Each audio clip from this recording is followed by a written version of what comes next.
going to call the meeting to order. All right. Our first agenda item is actually 7:15, so I think we should do the bills. That's all right. I have a bill for $42 for internet usage. Move to approve. Second. Motion made and seconded. Any discussion? All in favor? Aye. Motion passes.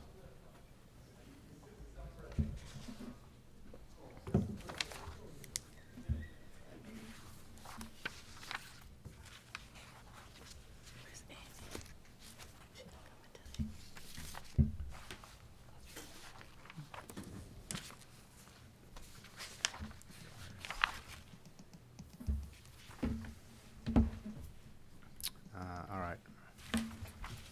Move on to the schedule. Should we? So in the packet is a suggested meeting schedule. We have a couple of meetings for January last year. One of those meetings was a TRICOM meeting. Is that going to happen again this year? I don't know. So, watching the select board meeting the other night, the indications were that they thought it was too early to meet with FinCom, but they did want to meet with FinCom at some point, I thought. But Too no, early? What does that mean? I don't know. You'd have to ask the select board. There were two things that I heard. One was those meetings are large and unwieldy, which I agree with. The second comment that I heard was they felt like they wanted to get a little bit more organized before they included FinCom in the discussions. So I believe that. That's why we need to read section 6-2 through 6-6 of the All right. charter. Well, we can add that as an agenda item to our January 22nd meeting. I'm sorry. Is that good with everybody? So this is obviously a placeholder at this point. I'm assuming that sometime in January, we're going to have a TRICOM meeting, but nobody's reached out to me on that just yet. Are we allowed to initiate it and invite them to us? We can do that, yep. I think that's a great idea. We are meeting with the school committee tonight, so we can We're allowed to do that. invite We've whoever done we that like. before. I'm being sarcastic, I'm sorry. That can be challenging, because there's politics to who hosts the meeting and who invites who and all of that. But if we feel like that's the right thing to do, then Wow. I'll That's a support it. profound statement you just made. I know. Well, it is what it is. Right? He is a profound man. I am extremely profound. I was going to say it was very nice phrasing, and Matt is a very nice man. Well, there's a process to everything. So I'm looking forward to meeting with school committee tonight. I think we're going to get Yep. a lot of information. They're meeting with the select board, I believe, next week. So week after. Yeah, So January 30th is just a tentative date so far? January 22nd. Oh, versus the 30th. Go to the far Oh, right. I see, Yeah, okay, So all the right, proposed meeting dates are on the right-hand column. right, all right. And then we've got our typical meeting schedule of Wednesday and Saturdays. So may I ask, will Tim have the budget presentation done to the select board by then? I don't know. I can reach out and find out. It should actually, according to the charter, be presented to the finance committee, not the selectmen, but Correct. Last year that was done. We did it, Combined. we did it separately last year. Well, yeah, in some years we've done it combined. Yes. which So, yeah. combined makes sense. Why To do it me, twice? Right, But the thing is, the recommendation of the budget to town meeting comes from the finance committee. And any First Amendment offered on the floor of town meeting, according to the charter, comes from the finance committee. So I think we need to take a more active role, especially this year, given how tight and difficult this budget season seems to be now. Sure. Just my 2 cents. Yeah. So in the past, that's been offered. But it's always been, if you're going to make an adjustment, you have to make sure that the budget's whole right? So Tim does the balanced budget and then kind of presents it to us, and if we're I know how to recommending. balance a budget, I can help you with that. Sure. So that's, but it has been offered in the past, where we've swapped one for another. Okay. February 12th is in the confines of the schedule of dates to be received by the presentation, by the town administrator. So has he agreed to that date? No, I've put it out there and I have not had any response. This kind of goes on for a little bit until maybe January. Okay. I just haven't got a Well, response yet. it puts a lot of pressure on Susan. I think the chairman should reach out and Yeah, I'm happy to have that Ask for the date. conversation with him, sure.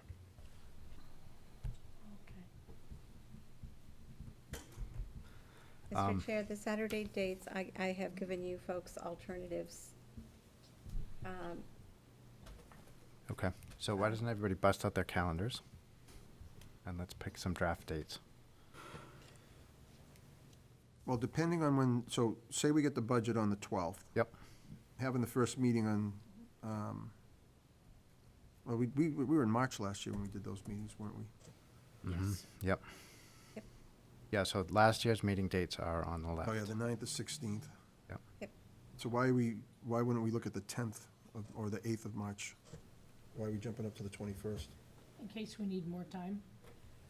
When would we meet one-on-one with the various departments? Sometime between the 12th and our first meeting. Right? Correct. Isn't that what we usually do? Mhm. So maybe the 21st and the 28th would make more sense. Give us more time. Get some new members this year. That's right, we see the budget, and then we go talk to the various groups and say, did you know you're up for 19% increase?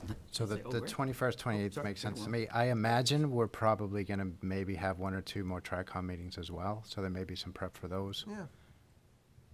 I think the 21st and the 28th makes sense. Okay, so let's pencil those in.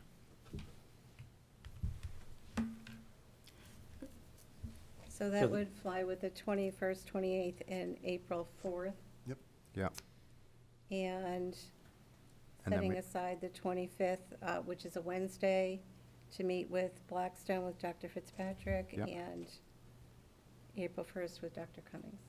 okay.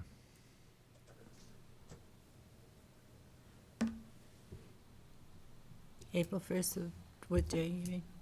What day, and April 1st? Okay, I'm sorry, Sue. What Yeah. did you say? April 1st. Yeah, April 1st, yes. okay.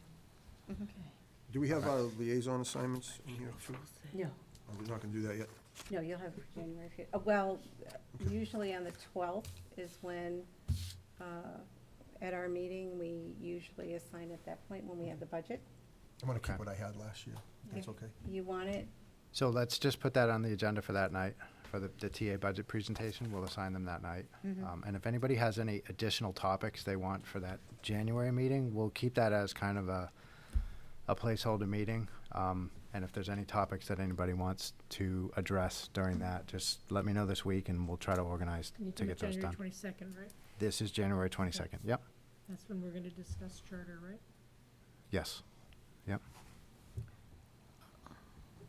Excuse me, Mr. Chair, and assign the departments then, or on 212? We should That- sign the departments on the 22nd too, shouldn't we? Yes. If, we can, if we're yeah. meeting that night, we should. Okay. Sure. Okay. Give people time. Yep. Do you know, Matt, the update for the fire study committee? When will they be submitting their recommendations? So they presented to the select board this week. Okay. I don't, Recommendations, or have they completed everything, or? they have given their presentation, I believe, but they didn't attach numbers to anything. So they handed it to the select board and now I believe the town administrator needs to go out and essentially price things out and based on the priorities and recommendations that they made. Okay. So- And is it possible, if you could ask if we could get a copy of that? Sure. Yeah. So if I may, we're looking at January 22, and then we are looking at February 12, Yep. and then, March 21st, so no, okay, March 21. the gotcha. 25th, the 28th, April 4th. on April 1st. Yeah, I'm trying to, And some March of us are just 25th. really slow. And March what? 25th, 27th? Oh, this is good. 25th, 25th, Good, huh? right. which okay. is, got it? Yeah, that's on there. Yes. yep, it's all on there, here. but it's Mhm. on And Wednesday. that was for BBT. April 4. Thank you for letting me cheat off your homework. All right. Any other discussion on that? So then the school budget review is still April 1? Yep. Okay, You're gonna get a little preview tonight. I'm gonna get a good score on my homework. All right. Speaking of which, are the schools ready?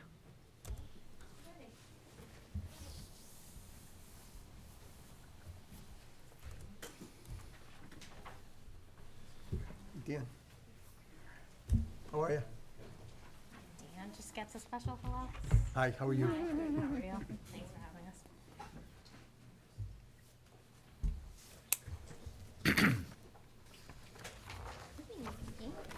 One more chair. She can pull it up. Where do you want to meet? I'll be in the middle. Oh, for the budget? Yes. Okay. Where would you like to Got meet? it. Well, regardless, we can still ask them when they deliver it to the select board to also copy us in, so I think that's fine. Thank you. Thanks, Jay. Well, Sarah, thank you. Thank you. Thank you. Thanks, Jay. And two more, please. Dr. King. Oh, thank you. Ready? So, welcome to the school committee, and Jay and Dan. The school committee reached out to us, so Laura, maybe you want to just give the committee a quick rundown of, why we're meeting and what you wanted to go through. Sure. Good evening, and thank you for having us tonight. We're glad to be here. I'm Laura Often. I'm chair of the school committee. I have with me Melissa Mazon, Heather Riley, Amy Marr just walked in, and of course Jay and Dan here tonight. Jennifer Conley cannot be here. She's our vice chair. We're here tonight. We did reach out. I heard some discussion earlier. So we're also meeting with the select board on the 2nd, I believe, of December. We're not here tonight to present our 2021 budget. We'll do that on April 1st. We'll hear lots of discussions. What we're really here for tonight is to talk about the past, the present, and the future. We have some long-term concerns about what will happen to our school district at the projected rate of funding. We wanted to get out in front of it.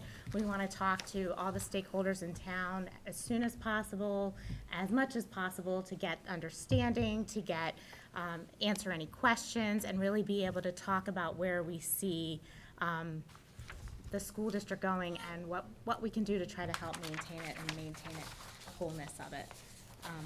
So tonight's not a line-by-line budget of our 2021. We're really kind of focusing on the future, where we've been, how did we get here, and what can we do to try to maintain the level of excellence that the Grafton Public Schools currently have for the kids today and for, more importantly, the kids tomorrow.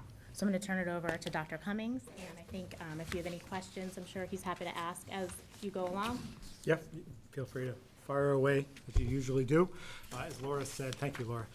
This is going to be very general in nature, really by design. If you have questions tonight, 9 times out of 10, Dan has the answer at his fingertips. But if you have emails, questions that you think of this next week, the week after, great. We've accelerated our process for completing the FY21 budget. Usually we shoot to have completion of January. We should be, our goal was Thanksgiving. We'll be close. So we can certainly come back at any time to go into more depth based on your questions and what you want us to dive into about this kind of the long-range discussion and concerns that are going to be expressed tonight, or we can dive into 21. So we're at your beck and call. So I'm going to run through about 15 slides. I'll try to be pretty quick. Feel free to interrupt me or wait till the end. And I've got probably 50 backup slides for questions. If we go any which way, I probably have it covered. The general problem is that we, as the school district want to keep what we have at the very least. We've got high-quality schools where by pretty much any measure, be it scores, student performance, activities, sports, programming, we're typically in that top third in the state, and very proud to be in there. Do I always wish we're doing better, and do we strive to do better? Absolutely, but pretty high-functioning and performing school district. We're doing that while being within the bottom 3% in terms of school district funding in the state of Massachusetts. I would argue, and I would argue with anybody, that we have the best return on investment for the product that we give, considering the funding in the state of Massachusetts, bar none. I'm incredibly proud of that. As a dad of 4 kids, 2 who went through the district, 2 are in it now, and as your superintendent, I obviously want to at least maintain that. Would I love to get better and have a STEM program and do all these grand things? I could have a list of 100 for you. I'd love that. But this is all based, what I'm going to talk about is just remaining stable, with a couple exceptions, and I'll speak to that. But we're talking like 2 positions. The problem, very fundamental, we've talked about it for probably all 9 years that I've been here. There's inadequate town revenue and inadequate state funding, period.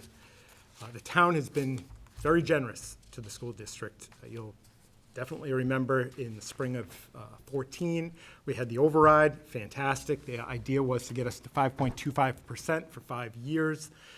You can see largely that held true. It didn't work out in FY17. It wasn't anybody's fault. We had rising insurance costs that year, and we made some reductions, and we made it work.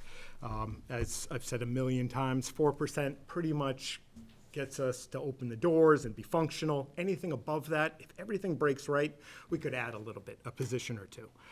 And when I say everything breaks right, the biggest enemy for us in terms of variables is out-of-district tuitions that can just jump up at any time. So if things go well, we have a little extra. If not, we more or less remain level service. So that red line was to indicate the colors kind of wash out, but there is a red line there. That's at 5.25. And when we had the override, I got up on the stage at town meeting and said, for 5 years, you're not going to see us again. That was kind of the promise, with my fingers crossed. And sure enough, that held true. We've made it 6 years. But those monies have now essentially dried up, and we continue to have needs just to maintain what we have. You could see those numbers and be like, gosh, 5.25, 4.5, when does that end? I hear that once in a while. That's a big percent. You might look at Westboro comes up. They're 2.9% increase. When do we get to that? And the problem comes in that the pie that we have is so small for Grafton. It's the 9th smallest in the state, if you will. So when you compare percentages of pies, if I have one of those tabletop pies and we do a percentage, and you have a full-size pie from Pepperoni Express, the quantity is going to be very different. When we look at Westboro, their 2.8% increase is the same amount of money, about 1.5 million, as our 4.5 million. So percentages can be a little bit tricky. When we look at apple-to-apple comparisons, the best source is per pupil spending. Many people don't like when I bring this up, and they shouldn't like when I bring this up, because it doesn't paint a pretty picture. It just doesn't. Per pupil spending is really pretty simple, and that's the beauty of it. It takes all school spending, whether you're the entitlement grants, the money you bring in from fees, what you get from the state for funding, what the town allocates. Everything is put into one bucket and divided by the number of students you have. That's that number, that 12,760, that's from FY18, and that's where we're 9th lowest in the state with over 300 districts. You could look at this and say, I get it, like we're lower than everybody else. All right, that's probably not a great thing. You can see the state average on the far left. There's nobody locally that's at the state average. I'm not sure about Worcester, actually, but you'll see I pull out the districts that are right next to us. So you can see Westboro at 15,839. You could say, oh, that's just a few $1,000s more. But when you take that difference and apply it to the number of students we have, so 3,240, it's an amazing number. So that's us at the top. If we had Shrewsbury, next lowest, really low in the state, if if we had their per pupil amount applied to us, that's every year an additional $3.2 million. That's stunning. And then it only grows from there. Take a look at Millbury, $11.6 million. I can assure you, if we could have any of those, and I know we can't, but if we could, we're not going to be coming to you with a 5.9% increase ask, nor a 4.5.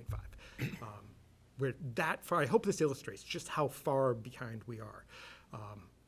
So the thought of reducing, which we'll talk in a second, and going to unprecedented levels of, with the exception of 1 year back in, I think it was like 2008, there was a 0, and it was before my day, but there was 1 0. The rests were like 5 to 9, if you will, percent increases. To go down to what I'm about to show you in a couple minutes just isn't sustainable. I mean, we can probably open the doors, but we're not going to have what we have now. I talked about the generosity of the town. I'm not doubting that for 1 second. The town of Grafton, I think this was from FY17 numbers, spend or contribute 15% over what's required school spending. Almost all, if not all, districts in the state are contributing over required school spending. That's a state requirement. Correct. Yep, this is the bottom of the barrel, what the town has to supply the schools with.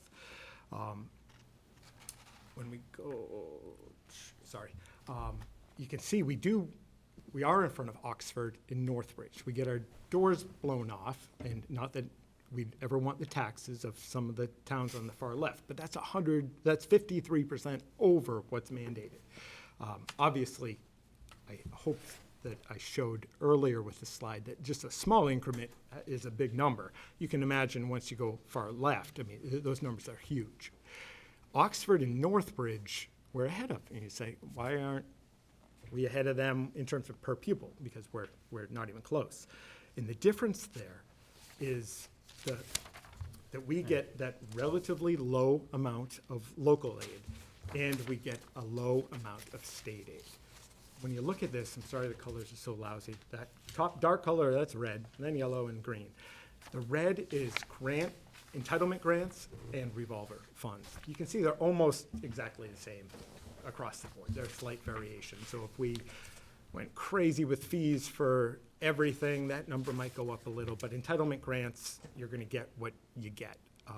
We don't write a nice grant, they're just given to us, and then we have to report back on how they're spent, and you can only spend the monies in certain ways.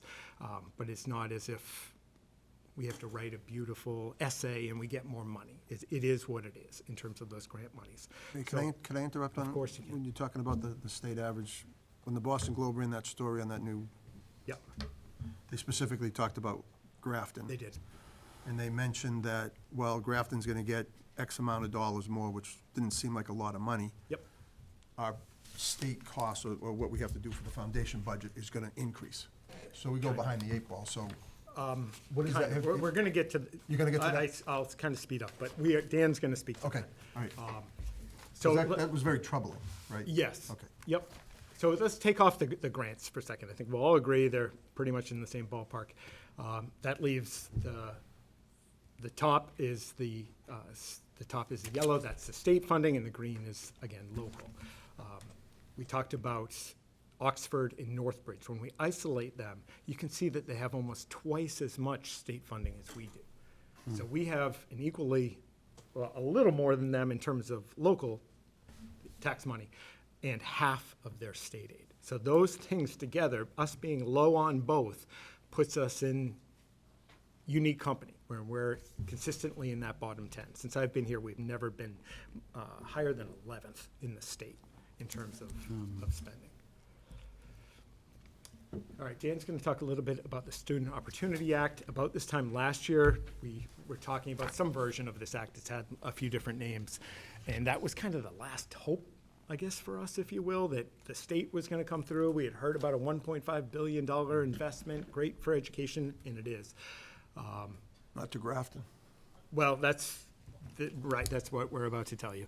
But a year ago, we were kind of like, maybe this will bail us out. And if I have to say, when Dana and I talked about 1.5 billion, we were like, okay, this is great. And not that we'll take it. but it didn't work out, or not projected to work out like we had hoped. Go ahead, Dan. If I can, Of course. the state funding, the foundation budget, starts with per capita income and assessed property values, and they use that as part of their formula. So a town that has people who are doing very, very well is going to score higher and not get any remediation from the state.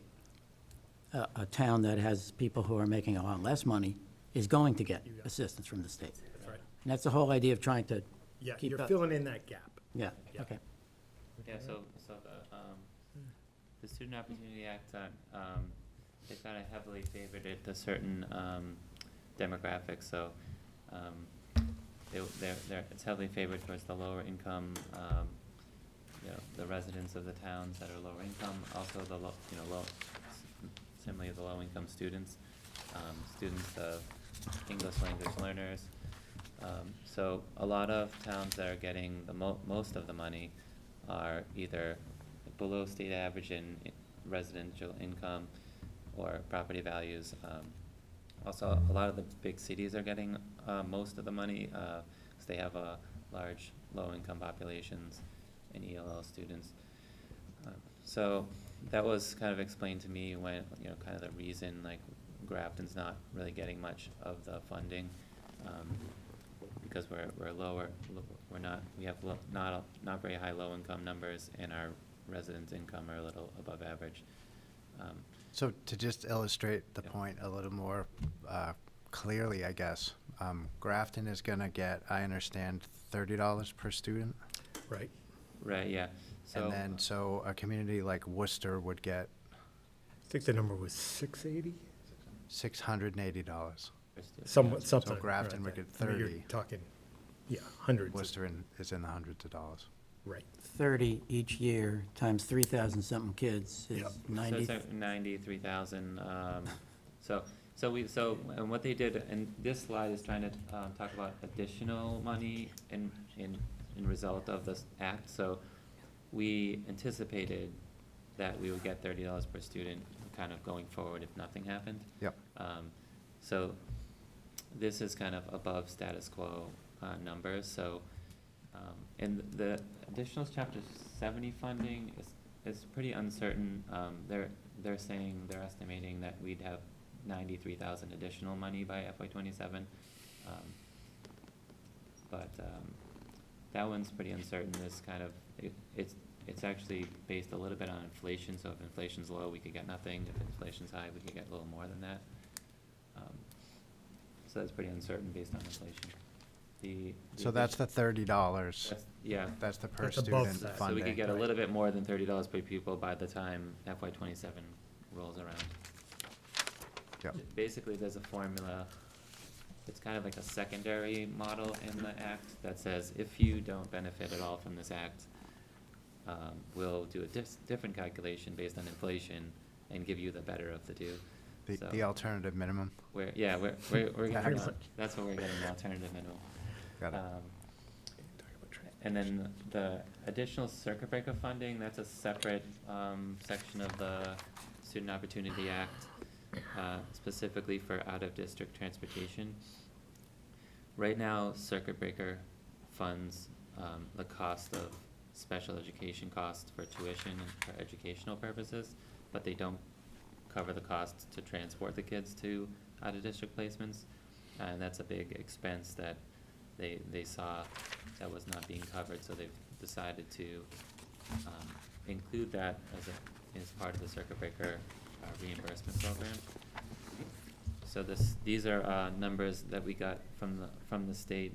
They've projected the cost of the act for the state, and they've said by FY '27, we'll be getting an additional $127,000 than we would have without the act, because, for transportation. So it's also, it's a good amount, it's good to get 127,000, it's not, neither of them are as high as we had hoped. But then also, I wanted to touch on, Mark's comment about Oh, yeah. the local contribution, as part of the Student Opportunity Act, Grafton, so right now, and Barry was talking about it too, the foundation budget, uses, residents' income and the property values to determine how much should be spent on education in your town. And then they determine, how much the town should pay, and then they'll cover the rest of that. So, right now, they're saying the town should cover 67% of that, foundation budget. But by FY '27, that's gonna go up to asking Grafton to cover 77%. Ooh, So whatever they give you in additional state aid is gonna get wiped out by the fact that we have to pay more locally. It could, it's not gonna affect us, well, so one of the things I wanted to say, and it might get to that point, is, so right now, Jay showed us that where Grafton is contributing 15% over the Yep. minimum aid. So I did some calculations, and by the time FY '27 comes around, because of that increased portion that Grafton needs to contribute, it won't impact our budgeting, like the projections that you're seeing from the town, for how much they can afford to give to schools for the next 5 years. Those projections, if you look at how much, our budget would be, that's gonna be enough to meet the minimum aid. So instead of being 15% above minimum, Will will be be 5%. 1%, okay. Yeah, got I you. Yeah, calculated we'll That go makes backwards. sense, I calculated about 5% above, based on the projections that we have been given. understood. So, the That's town kinda, won't, that's we won't kinda have to good come up news with a more little bit. money than we're Yeah. already planning on coming up with. We're just naturally still be meeting the minimum, just not as much over. It sounds like what you're saying, though, is we're gonna be next to Northbridge and We could be at the end of and the, Oxford, but With with, the end of that list, but so without the Because, state funding. yeah. Without. We would anticipate, they're gonna, I think, make up better than us on the Student Opportunity Act, so Mm. we probably will be, at the end of the, Just to put some more figures to that, when it's based on, for example, English language learners, our percentage is 1.3, unless that's changed, let me know the That sounds last time about I right. looked at it. And the percentage I teach in Fall River is 14.7. Right. Economically disadvantaged, we're 14.7. Fall River's 59.7. Right. So when they're basing the amount of money they give you on so many dollars per economically disadvantaged student, ELL student, yeah, you can see where Fall River's getting that, or let's say Yep. Worcester, which I think is Sure. probably even higher or similar on these numbers, they're getting 600 It's plus per student. 100% correct. We're getting the bare minimum, which is 30. And just as a point of reference for some people, most of the people on this board have probably heard this, but maybe some people in the audience, we still think we're a small town. We're the 91st largest district out of 351. And people don't realize that. We still think we're a little town. We're not. We're not a big city, but yeah, we're 91st out of 351. Thank you for explaining that, that I'm makes glad. total Good sense job. to me, I appreciate it. You good? yeah. All right. So just to go back to that for 1 second, Yeah, though, sure. so does that expected minimum contribution continue to go up after 77, or is that where it caps? Well, there is a statewide cap on it at 82.5%. Okay. So I think we will head towards the 82.5, but then that's the final cap All right. under the Right. current law. And, this has not passed through the governor's office yet. I think it just passed tonight, both the House and the Senate tonight. We haven't seen any additional amendments yet. So these are still, I don't expect it to vastly change. Sure. And I think just to add to, Irene, what you were saying, none of us begrudge any of those districts for getting what they absolutely need. And as pro-public education advocates, we're very happy for all of them. We just also need to be very realistic about what that means for Grafton, because we've seen it floated around that it's not coming for us. And maybe we definitely don't need it as much as the other cities, but. Well, the thing that really frustrates me is we're always talking about it as town by town, as a whole single unit, when there are a lot of people in Grafton who still would be hurt by us spending as much as I, as a parent, want to spend Yeah. on the schools. And it's this whole property tax-based school funding system that drives that. And it's something we can't solve here on the local level. That's just how our state funds schools, and it's primarily property tax and apparently less and less state aid, so. And interesting enough, sorry to get off track, but they've been funding schools this way since the Pilgrims came, so that's been, and it's mostly been by local. Go back, it was over 60% of the Pilgrims funding their schools, so it's been a very long tradition in Massachusetts. Right, And so we it- had the first public school, so we set the bar. So if we end up pricing people out of Grafton who can't afford the level of education and spending for that education that most people want, they end up moving to lower income places where they can afford because the state is paying more for their schools. And that just furthers the economic segregation that we have. That's really, really bad in this state. So it's just really frustrating.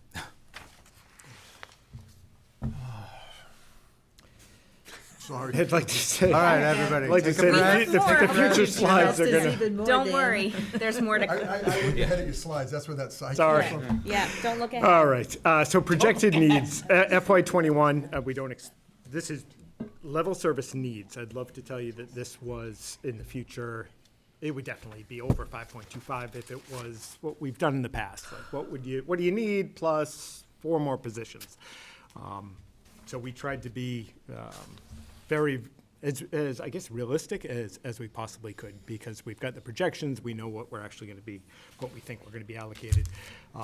That 5.9 is a little higher than the numbers after it.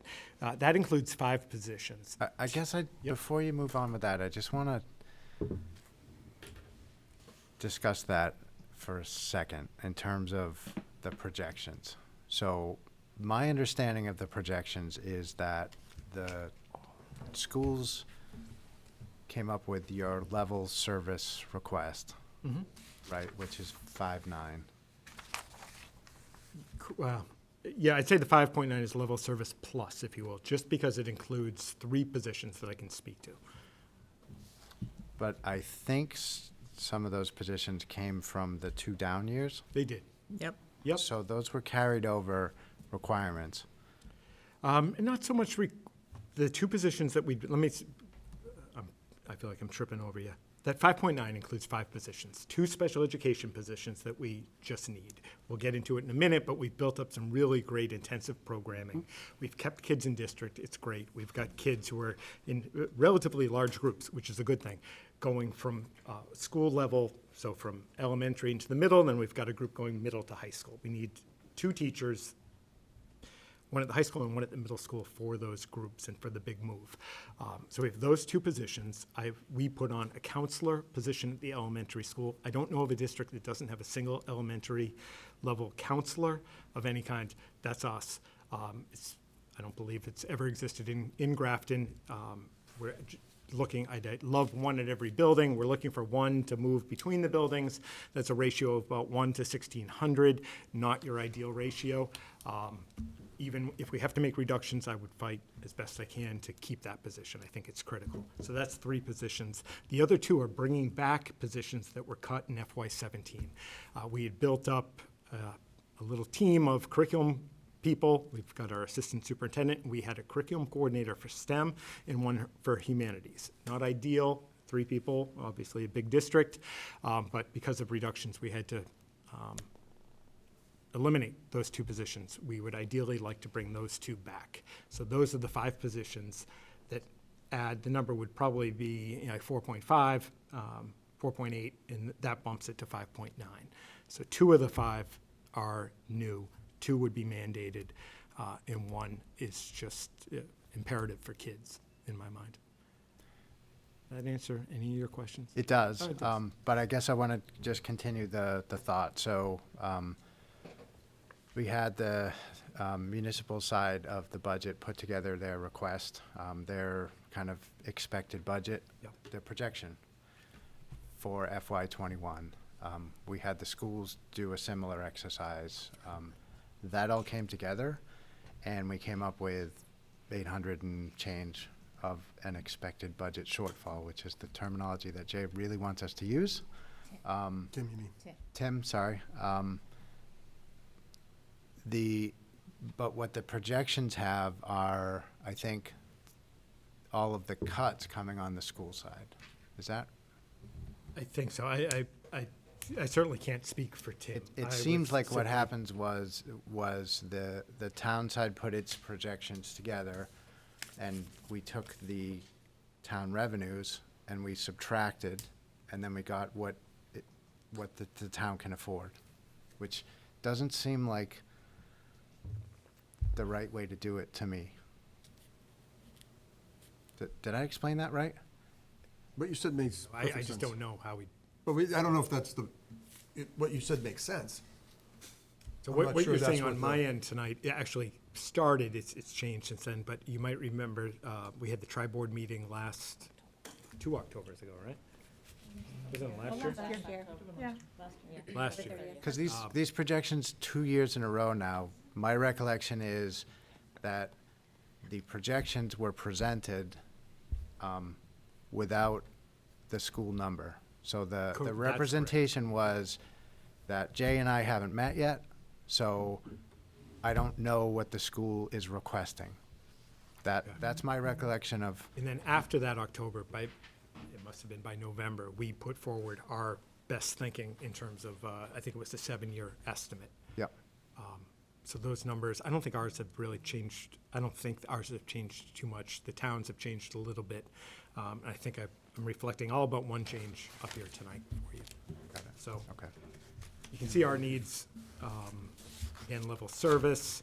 This is that town projection, the latest that we have, I think it was today or yesterday. It was revised slightly, that 3.7 in FY '21 is now 3.5. So things are a little more dire for FY '21. That red line is just where that 5.25 is, or should be. If we then contrast the need versus in the yellow, the projected allotment to the schools, you'll see the difference. And then here are the actual numbers. So you can see over the next 5 years, we've got a $3.3 million problem, and in 7 years, 5.17. And Jay, in your projections with the 5.9 and the 4.4 and the 4.2, you're locking in or you're projecting something for school teacher contract That's correct. negotiations? Oh, okay. Yep. And those numbers at the bottom, those are the cumulative up to that point, is that what that is? Correct, yes, yep. So the 805,000, if that's the case, so Tim's carrying a 3.7% increase. So the 805,000, is the next slide going to tell us what potential cuts? Yeah, I go all the way through 26. I ran out of things for 27. Oh, here it is. I know, I'm not, sorry, Laura, I know. Yeah, I'm you not keep supposed to look skipping at ahead. it, but You're getting a very bad grade. I'm a terrible person. I'm glad that everything you want is actually ahead though, so. Yep. that So I makes can us always feel go better. back if needed. I just want to reaffirm that we do maximize the funding we have. I like to think that's just kind of a no-brainer. I know in New England, nothing's taken for granted. I get that. But being, again, a fairly high-performing district in the bottom 3% in the state in funding, you've got to be doing something right and stretching the dollars that you have. We do have transportation fees. We bring in about $140,000 annually for that. We've maxed out on our solar. We've done great work with that. Our school choice program has saved us in a lot of ways that we don't have any margin. I think you guys know that built into our budget. So if a server goes down, if anything, we need X number of dollars, our go-to is going to be the school choice. We've been able to capitalize on our economy of scale. There's been no impact. They've been, any school choice kids feel like Grafton students and just belong to our community. Financially, we've probably brought in, I don't know, well over 2 million through school choice, and that goes towards salaries. It helps offset costs for us. We created that stabilization account for unexpected out-of-district costs. With the town, we haven't had to go to that yet. 200,000 seems like a lot of money, but we have individual tuitions for kids out of district that exceed 200,000. But if you make reductions in the school budget, it's sort of like a catch-22 situation. If you start making reductions in the school budget, you're not gonna be the attractive district that you are, and that $500,000 is gonna go away. So, Stop looking ahead. oh, I didn't even look ahead, that just, sometimes I have I'll a get flair back for to the that. obvious. Gold star. Thank you. Partnership with municipal, we worked, one example, closely with Chief Crapo. We wrote a grant, and we had the first 3 years of the SRO salary paid from a grant. Fantastic. The grant dried up, but it was still great. I talked about building specialized programming. We do, I think, a fantastic job retaining students in district. We only have 31 students going out of district. That's less than 1%. That's fantastic for the kids, and it's fantastic for us fiscally. We also have developed such good programs that we're able to bring in students from out of town, and they pay tuition. If they have an aide, they pay for the aide, they pay for transportation. We benefit financially, and the student doesn't have to go halfway across the state. They can go to the next town over, which is us, and get an education. So that's a great thing. Somebody had asked me to look into the percentage of special ed students who go out of district to private special ed placement. You can see again, I didn't cherry pick these are the same neighboring towns. We're at 3.2%. That's fantastic for us. You might note that Northbridge has the most in the area, and that's going to connect in a second to what Mark was asking about. You know this, but we're a personnel-based organization. People forget that. We're 80% personnel. We have about 520 employees, 4 units, teachers, paraprofessionals, custodians, and nurses. In comparison to those 7 area districts that I've been showing you tonight, we're between 4th and 7th across the board, more towards 6th and 7th. 6th was the average, but somewhere in terms of comparison, or compensation comparison. We also have administration, 17 administrators, maintenance. We have a couple individual, we talked about the SRO, a couple individual positions, but by and large, our great majority is made up in those 4 units. Non-personnel expenses, about 20%. Most of those are relatively fixed: transportation, tuitions to out-of-district, be it private or collaboratives, technology, capital and maintenance. We depend on for large projects, CIPC, and obviously the capital budget, but we have smaller things that happen on a daily basis, our energy and supplies. Out of those, if we have to go and reduce there, it's not bottomless. People think it is. They think we have just so many pencils. If everybody brought their own pencil, that would do it. We're talking about a $5 million problem. That's a lot of pencils. In technology, you can go to, but you can't year after year go to the non-personnel expense well. It's just not bottomless.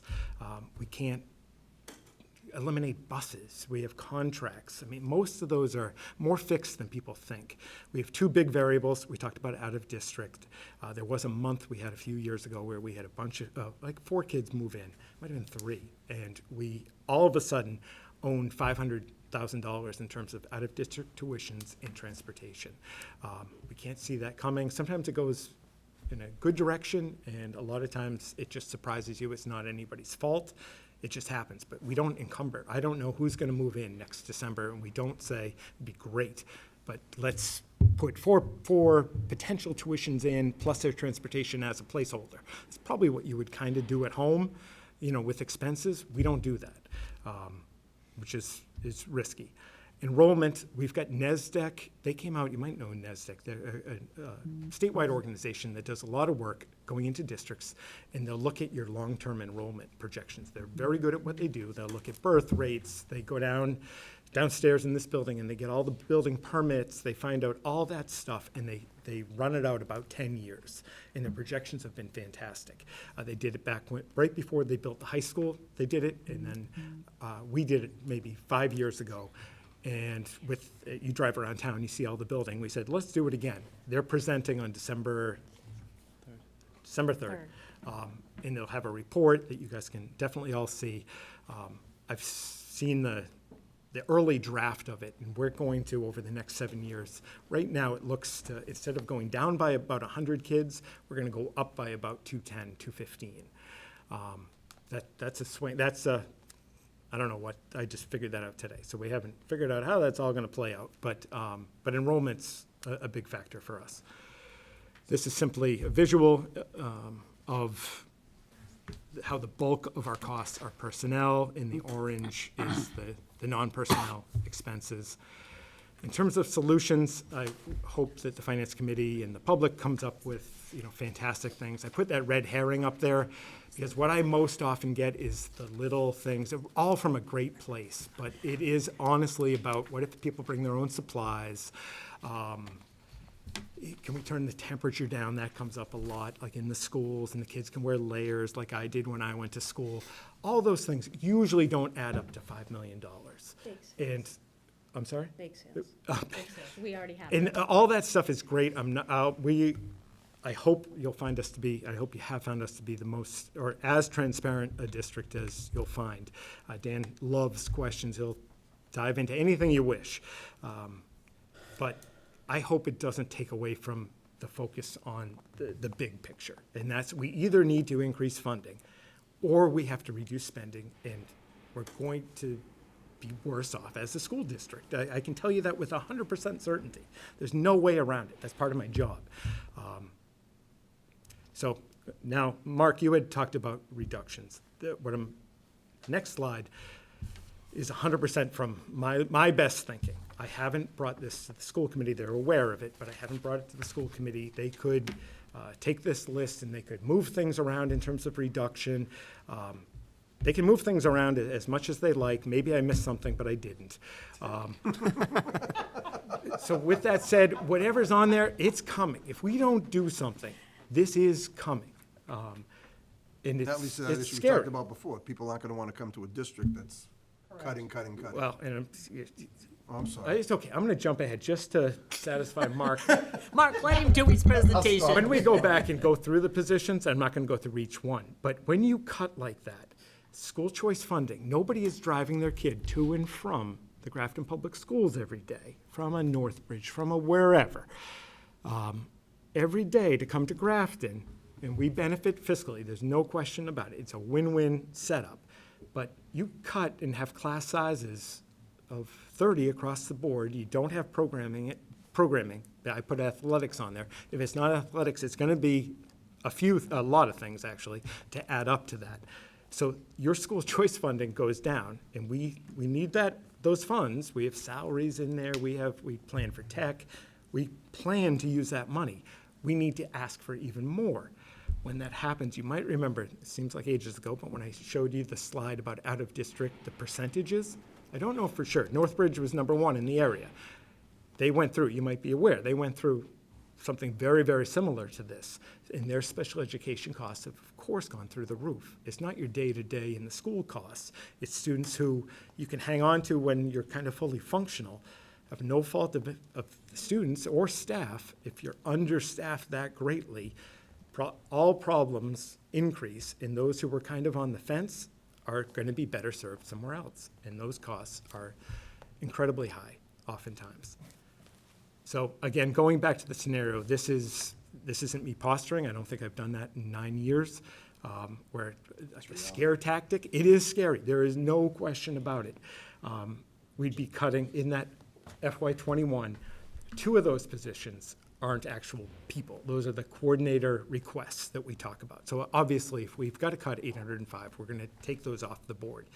The other positions, and I didn't list them as a position, that's 7 actual people, 11 actual people.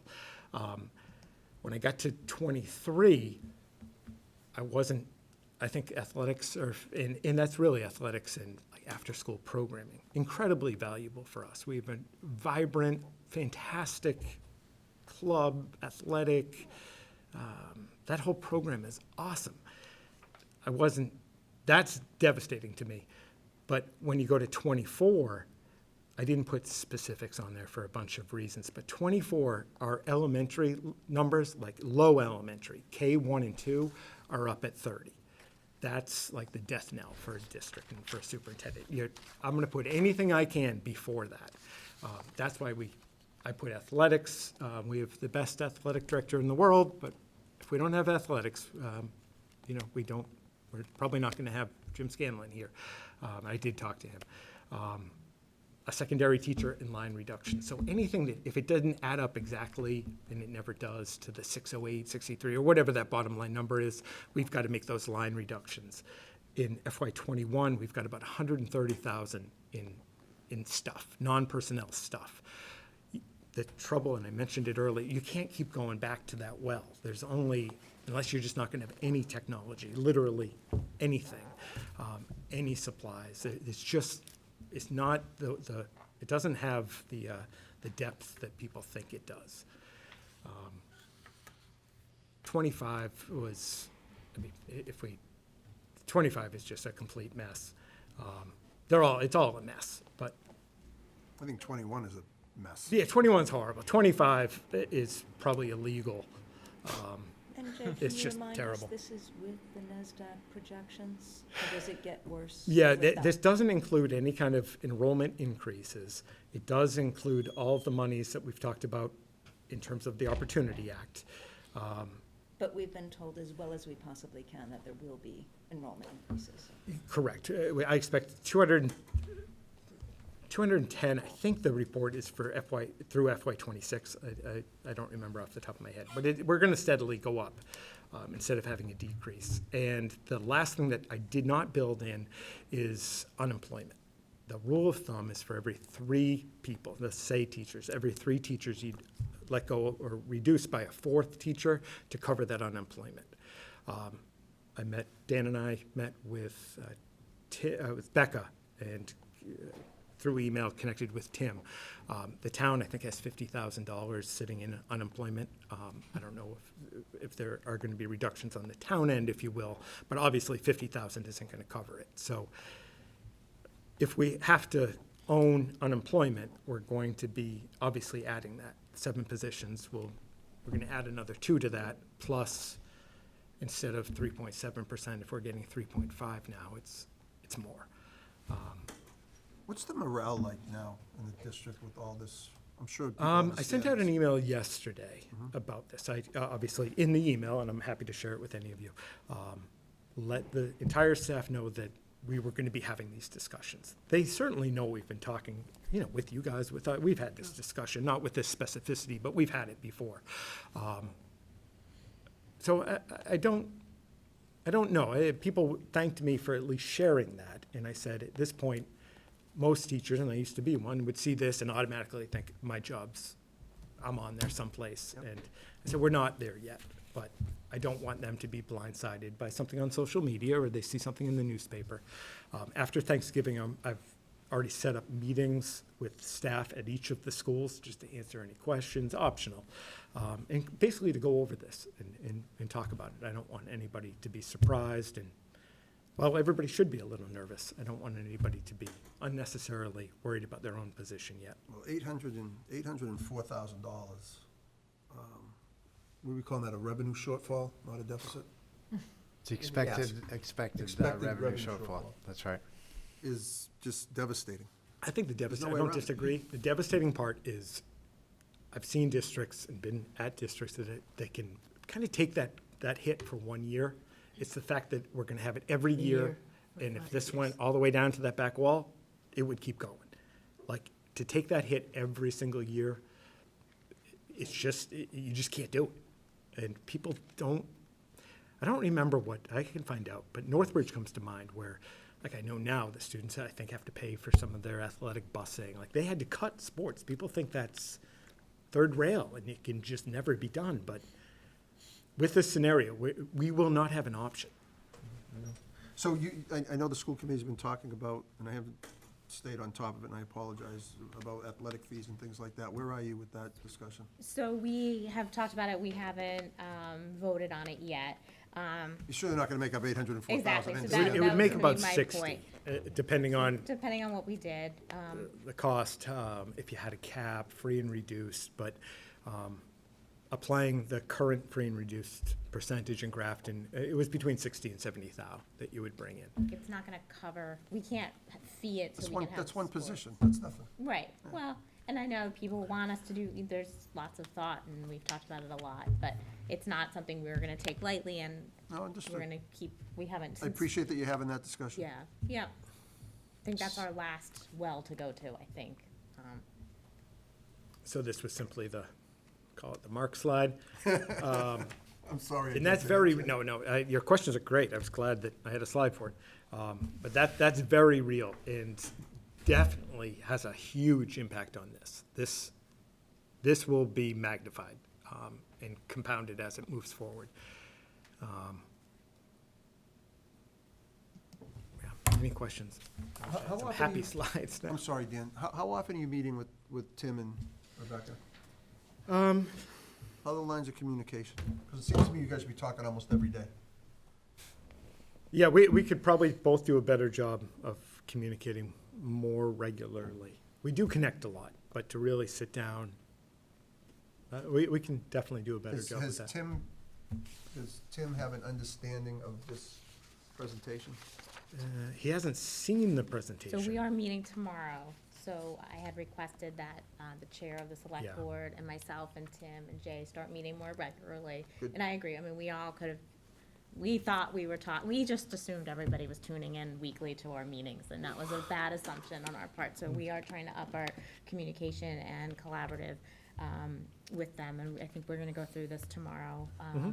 This is kind of new, you guys get the first Yeah, look we at got an it. early preview on Which this. I'm glad we do. One of the things I think that I do as a manager is I just open up the books on the town side, and I like the schools to open up their books and just sit down and have an open, honest discussion. Yep. Because I don't want to play games. Yeah. You know, there were things that were done last year on the town budget that concerned me, that they use one-time revenue expenses to cover some positions, which is a disaster, because you're not gonna have the money the following year, and it just compounds the problem down the line.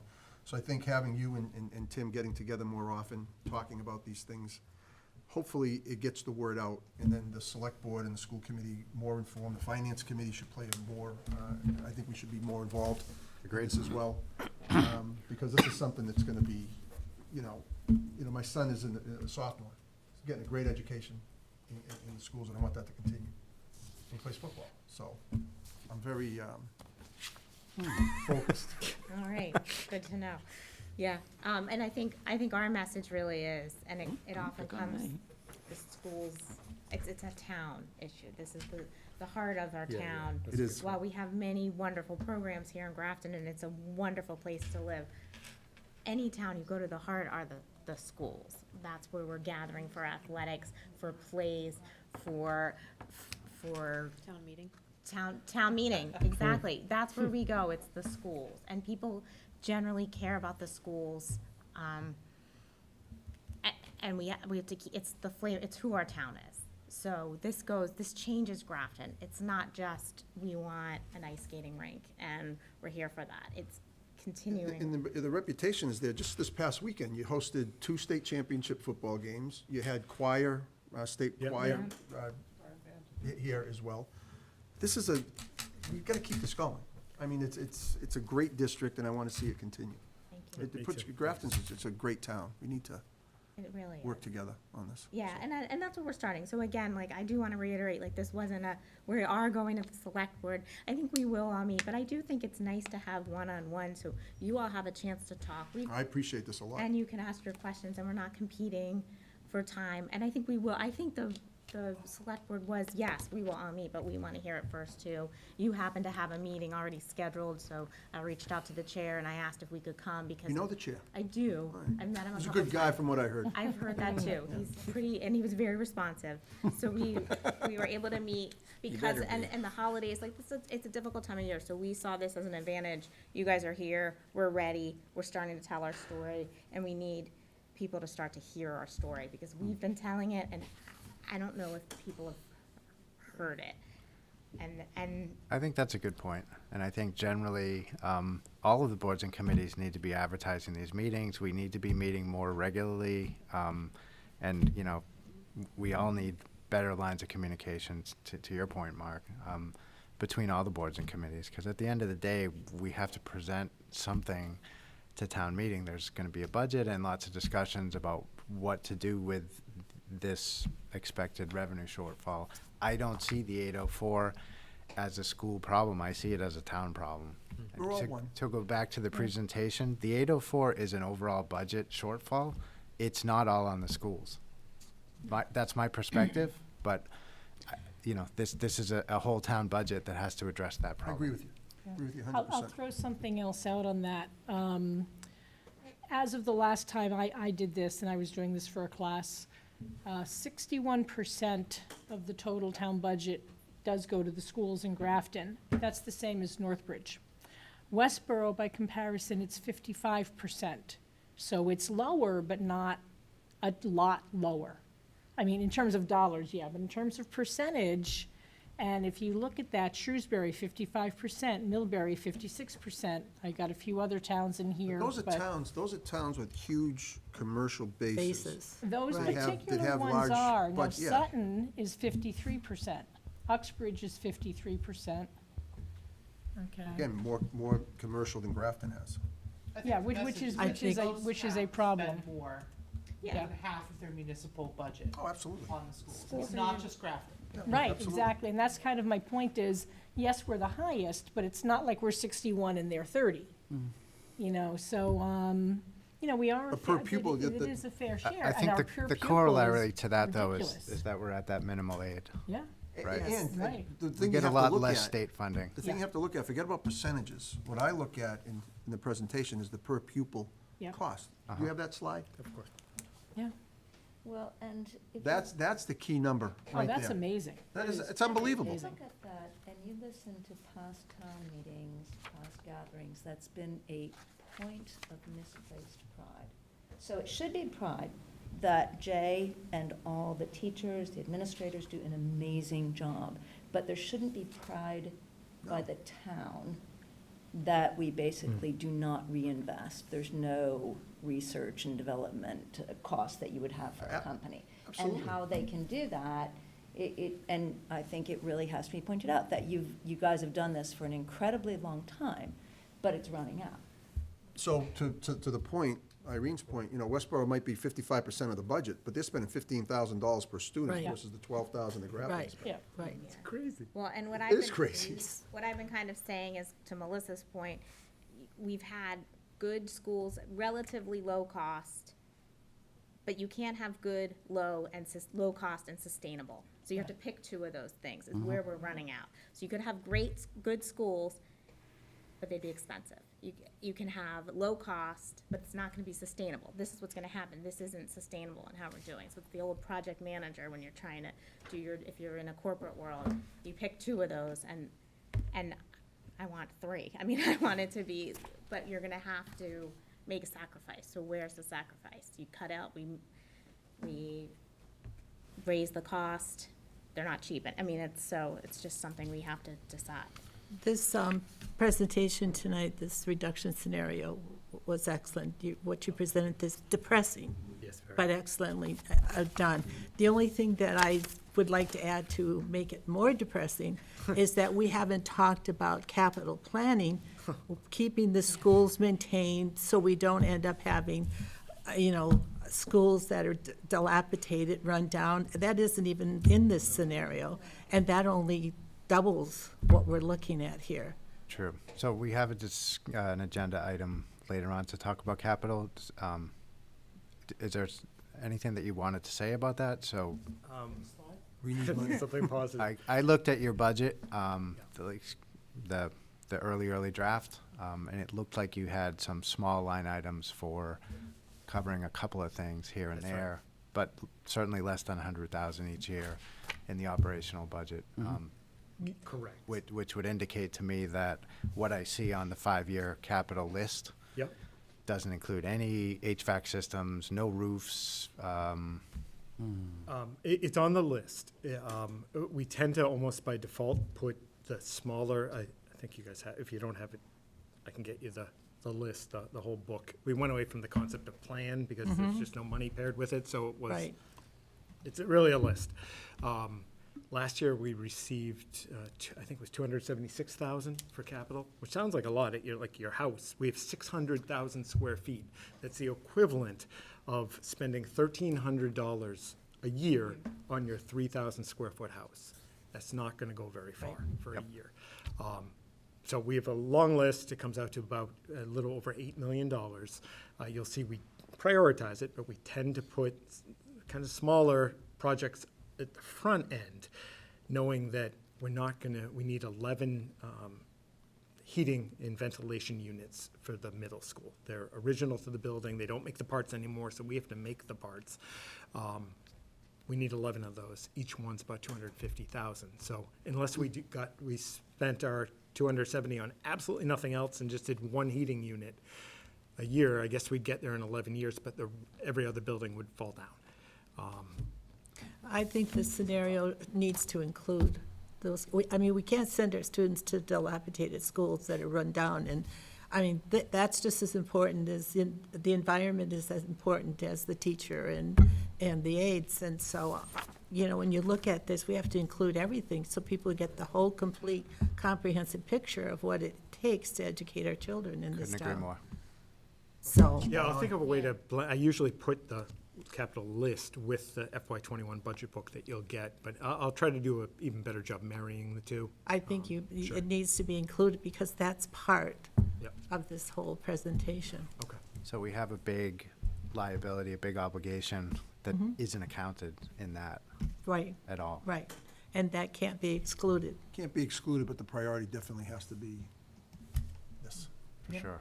Yeah. Question. Yeah, go for it. So if you go forward to this slide. Yep. It's, so in the first year, when you're cutting the 805,000, that's those, the list of teachers you have in the later slide, those teachers and other positions, they're gone. And if we were to fund, the 3.7 for 21, and then the 4.48 for fiscal year 22, Yeah, those positions that were cut aren't coming back. correct. Right. So I just, That's pretty much, Dan, why we have that 5.9. They say, oh, Right. why the craziness? We're trying to add back. Right. What we We should have lost had last years year. ago. And we should have had the counselor literally a decade ago. But, so, I didn't mean to Right. interrupt you, but So- you're right, that's, yeah, so, but see, that's my point. Tim doesn't want us to use the D word, but that's a deficit.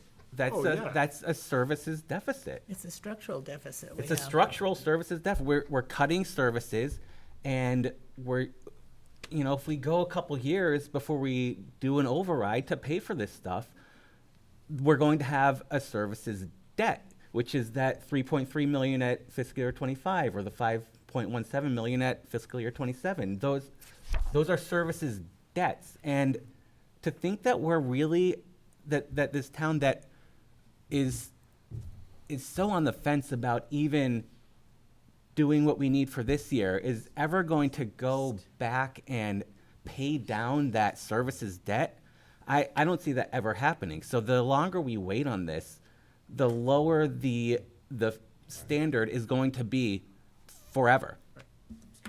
So Jay, the 5.9, the 4.48, 4.24, those percentage increases maintain what you have correct. and maybe grow just a little bit. Yeah, I think there was literally maybe one, you'll see this in the book, I think in FY22, maybe one special ed position. It's maybe even a little unrealistic, but we had 0 going out from 23 on. Those aren't really unrealistic increases. when you For think us, about that would the cost be- of inflation, union personnel, health Oh, yeah, insurance, his- everything that goes on. Again, Well, the given health that- insurance on the town side, Yeah. but still. All right, What would wants look like so that you could add another counselor, so it could be 1 to 800 students? What was the beginning of that, Colleen? I'm sorry. What would your wants look like? Oh, Those are your geez. needs, but if you, like a realistic one, like one counselor to 1,600 students seems I mean, crazy, so what would Yeah. two and counselors it seems look like? crazy that I'm gonna say 2 counselors, Right. but even that's probably short, but that would be Yeah, fantastic. I think that's what we wanted to. We did put together a strategic plan that kind of outlined what we didn't put cost to it, but what we saw, envisioned the district to do. There's a lot of things we can't kind of grow. And unfortunately, we've been in, which I don't think any of us joined school committee to maintain level. But that's where, I've been on 6 years, and that's what we've advocated to do every year. So, we do, we have planned, and we like to think about it, and theoretically, and even that, we're at, to be levels at 3.3 million, kind of. Right, because everyone knows wants and needs are different. So I think if you see just those two, they're gonna think, well, that's a want. They don't need it. No, we need that. Wants What's our aren't really wants on look here. like? I mean, we Right. want, I know it's controversial, but we wanted later start times. We know that's the best thing for our students. We can't afford to do the best thing.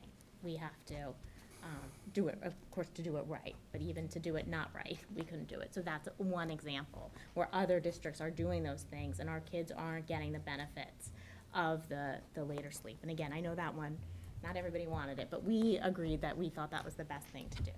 We want additional SEL opportunities for our kids, which is social emotional learning opportunities and counselors. We'd like to increase our STEAM programming. I mean, we each, I'm sure, would have individual wants for what our passions are as people. And it's, as a committee, I feel like it's not even we can't even have those discussions. It's wasting, at this point, we have to get to how we can keep our district whole. Okay. And I hate it. If I spoke out of turn, I apologize, but. No, I want to keep class sizes low, Like where they Amy are now. has- Like, that's what we're fighting for right now, is keeping Yeah. the class sizes where they need to be so our kids can learn. If they start to creep up, that's a problem, and we're never gonna get those positions back. Yeah, no, I mean, I want my kid to have the same education that the kids that are graduating this year have. I mean, that's, at this point, my child who's in 6th grade, I want him to have the same programming opportunities that, and at this point, he is not going to have those choices and those opportunities at this current rate. And not to just, it's not about me, I want that for every single peer person. But it's a good example of the process. Right, whose kids are not in the district yet, they're not gonna have even what my kid, I mean, that is not what I want. So you asked what I want, and Amy kinda answered it, but, and then the other stuff, wow, that would be amazing to have. I would love to have that time on the school committee where I could grow the district, that would be amazing. I'd love that. So let me, I want that too. let me ask this approach. Way back, dawn of computers, there was the concept of computer-based training or computer-assisted instruction. The idea was the computer would deliver, parse out bits of instruction. Student would read it, study it, see whatever images, et cetera. And then the computer would then assess whether you got it or not, and whatever educational technology you want to apply. It got to be pretty popular in corporate because the instruction would come to your computer. You didn't have to pick the person up, send them off to some classroom course. Very popular. Some people paid their mortgages for a good 20-plus years doing that. Has any of that come back and permeated school courses, non-corporate, at all? Sure, Amy would like to answer. Oh, go ahead, Well, Amy. I guess I would say that when you're talking about children, our job is to teach them how to learn, okay? We're not gonna teach them how to learn using a computer. They have to be taught to learn with people. And learning today is very different than learning 20 years ago. It's experiential, it's group, it's hands-on. It's teachers facilitating rather than lecturing. So you can't really get that from a computer program. Now, that said, we do have students who take courses through something called Virtual High School. Right. Courses that we don't offer here in Grafton, I believe that is the rule. It can't be something we offer. They can take that course online, and they have to be completely self-motivated and self-driven. Sure. It's definitely not for every student. But that's not what you're describing. So both my daughters have done that. That employs small groups, tutors. It's very much like having a teacher here, except for you're teleconferencing frequently, so that's not. And then if you look also at things like, for instance, MOOCs, those were all the rage for a while. And it's been shown kind of nicely that those are great for people who really don't need to be taught, right? If you're already excelling, then you're gonna excel that way too. But if you need to be taught, it's not gonna help you. You're gonna, the kids who need help, the kids who need support, just fall behind. So it's sort of, it would be lovely, but it's already been shown not to be effective in that. Yeah, and let me add to that, as a high school teacher. Last year in one of my classes, we went to personalized instruction. So I had 2 students interested in fashion design, put together some online modules on fashion design. Somebody else thought he was heading into the military, so I put together something on command structure for him, within management. I teach business. And another student was interested in something else, and I put together a thing on sports marketing. That's what they were into. So I had 5 different modules going on at one time. So when I surveyed them at the end of this, after about 6 or 7 weeks, most of the students were like, I am so bored. Oh my God, please. The one student who loved it was the one who would spend the time in my class, who was the honor student, head of the student government, et cetera, doing whatever work he needed to for another class later. Then he'd go home and do mine. So he loved it because it was all self-paced, did it when he felt like it, et cetera. Worked for him. The rest of the kids in the class were going nuts. Add to that, I just yesterday had a student ask me, they're doing a computer simulation on social media. Doesn't that sound like something they should be like, oh man, social media online? Said, please, can the next thing we do not be on the computer? I mean, literally, she's around the computers all day, please. And this is in a marketing communications class. So I'm starting to put together a lesson plan going into December that will take them off the computers at their request. And just as a follow-up to that, the really fantastic school in Silicon Valley, that, I forget the name of the guy, but, yeah. So do you know what he does in that school? You are not allowed to have any piece of technology until you're in 8th grade. Nothing. Yes, No cell phones, no computers, no nothing. And these are the kids of the creme de la creme of the computer revolution industry. And then as they go on, there's very limited access, and it's more about, it's not, can you use Windows or Word, or it's, high-level programming.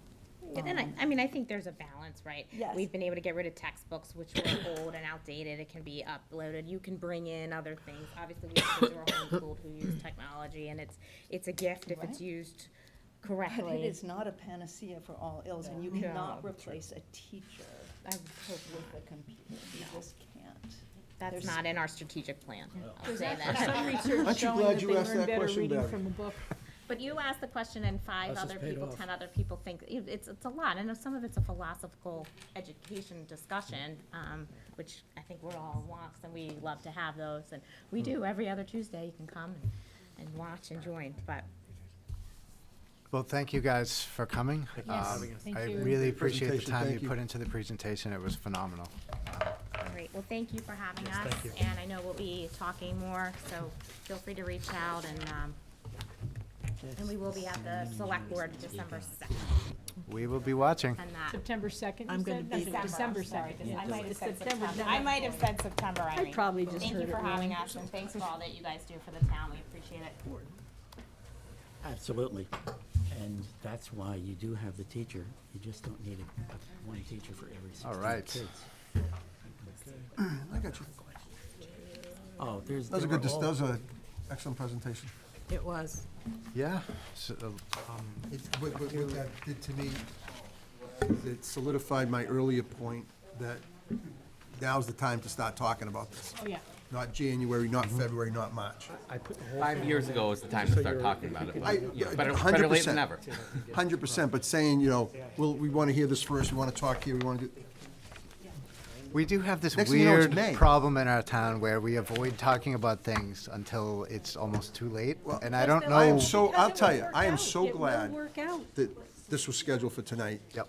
To get this out on Oh, yeah. November 20th. Absolutely.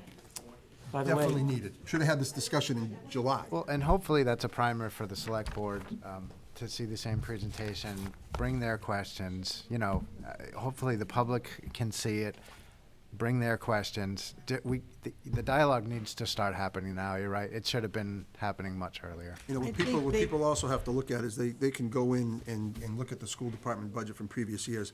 Every dollar is accounted for, Yep. line by line in that budget. There's no, here's $50,000. Well, I know how that $50,000 was arrived when you look at the Yeah, budget. there's no slush. And There's I think nothing. It's Dan all did an there. excellent explanation as to explain why we only get $6 per pupil, Right. and other towns get these exorbitant increases. Might not even be guaranteed. Because I No, no, think the he 30 's explained guaranteed. that really That's not well, right. so people have an understanding of why Or, yeah, it's 30, but then it's gonna go Right. down. it's gonna in go the down, future. right. That's No, why that's some right, districts unless get they more. change the formula, we will always get that, unless they change the minimum aid amount. No, he said it was, Our percentage. Our percentage goes down. Right, but, for- but there's something, I don't know if this is the hold harmless or not, but they're not going to give us less Right. than $30 more per. right, they're not gonna decrease the dollar amount, but Right. the But then they're percentage putting is more going on the down. local Percentage will continue community, decreasing. percentage-wise. But That's right. $30 per pupil over 5 years isn't much when Right. you think of inflation and everything else. And I It's put gonna- that in my report, by the way, that Not we are gonna heading be towards much. being a. I'm minimum glad he aid explained school. the 100 and, you know, we're 15% above, Right. it will be 5%. Yep. But, you know, that 10% has to be made up somewhere. Yeah. It's not coming from the state. We still have to fund the levels that we have now. And that chart that he put up there that showed a $3.3 million deficit, that's the problem. At Not that that we're point, we're we at the could be at foundation budget. 95% of NSS, and now we're in trouble. Yep. That's not an option legally. Anyway, I'm good. Thank you for scheduling that, Matt. That was, And I think the good select board discussion. need to understand that if we can't make our minimum requirement, what we have to fund, and we end up going below what we're, we can't afford to do that, there are going to be consequences from the state for that as Yeah, well. Serious consequences. And they start finding us. And Sue, I'm glad you brought up the whole capital piece, because you gotta have someplace to teach the kids. Yeah. You don't want dilapidated buildings either. As a new person, who will initiate, let's say, discussing an override? Does that come from us? Does that come from the select board? Does that come from Tim? Only When the does that select start? board, there's only one body in town that can call for an override. Not the school committee, not the finance committee, under Mass General Law, only the select. And can anyone make a And they recommendation to the they select don't board? call If you for an recommend it- override. Huh? They put it to town meeting. Well, they also have to put it on the But ballot. they make the Only the decision is, selectmen can actually put a ballot question for no. Right. You can't do it, you can't go out and get 500 residents in this town to petition to put it on the ballot. The law doesn't allow that. Only the selectmen, majority of the selectmen, can put an override question on the but ballot. finance committee can recommend. We can make a school recommendation, can- we can absolutely make a Right. recommendation, but it's the selectmen's call when it comes to the voters. So let's say, for example, if we believed, and a lot of people believed that was necessary, and the current select board disagreed, did not put it on the ballot, what would happen is, come the election, it would then become an election about an override. And if a sufficient number of people agreed the override was absolutely necessary, they would be voting for select board candidates who said, would yes, support that. I'm going to Yep. put that on there because I think we need it. Or if more people said, nope, we're not doing that, then they'd be voting for candidates saying, no, we're not going to do an override. But the problem with that, though, is you have 2 up, 1 up, 2 up on the board. Right. The 2 people up in that particular year may be pro-override. Doesn't help putting them back on the board, because you still have 3 people. doubt it. But that are that's how against it works, so it's- that's. Yeah. No, I agree with you, I Put your agree, efforts. you nailed it. You And on nailed top it. of that, you have 10% of the town voting in municipal election, 10% of registered voters voting in municipal elections. So you gotta really campaign to get people who care to actually vote. Yep. So, I Put mean, an at the override end on of the ballot, you'll at be the up end of near the day, 30, this is, You're gonna get, I think it's a surface people did level come out for discussion. that. Yeah. It's the voters in town expressing to the select board what they want in terms of town services. Do you want to keep level services? Do you want better services? Do you want to cut services because you want your taxes to go down? And that's, So what ends up happening too at town meeting on the budget is you have a big advocacy group coming to town meeting. So say the schools want, and, you know, they get people there so that they cut the municipal budget by $800,000 and put it in the schools. That's fine, town meeting can do that. If there's no override, then the town gets cut.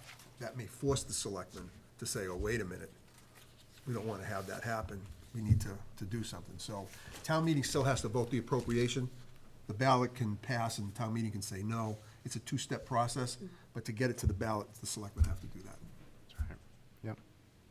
I'll give you a 101 lesson in municipal finance. Excellent. You'll fall asleep, No. but it'll be, it'll be exciting. Oh, it's good stuff to know. It is. Did, Alright. did anything ever come of reaching out to, Mike Moore and Dave Moradian about coming and talk to us? Because what, you know, like when he said the, those, $800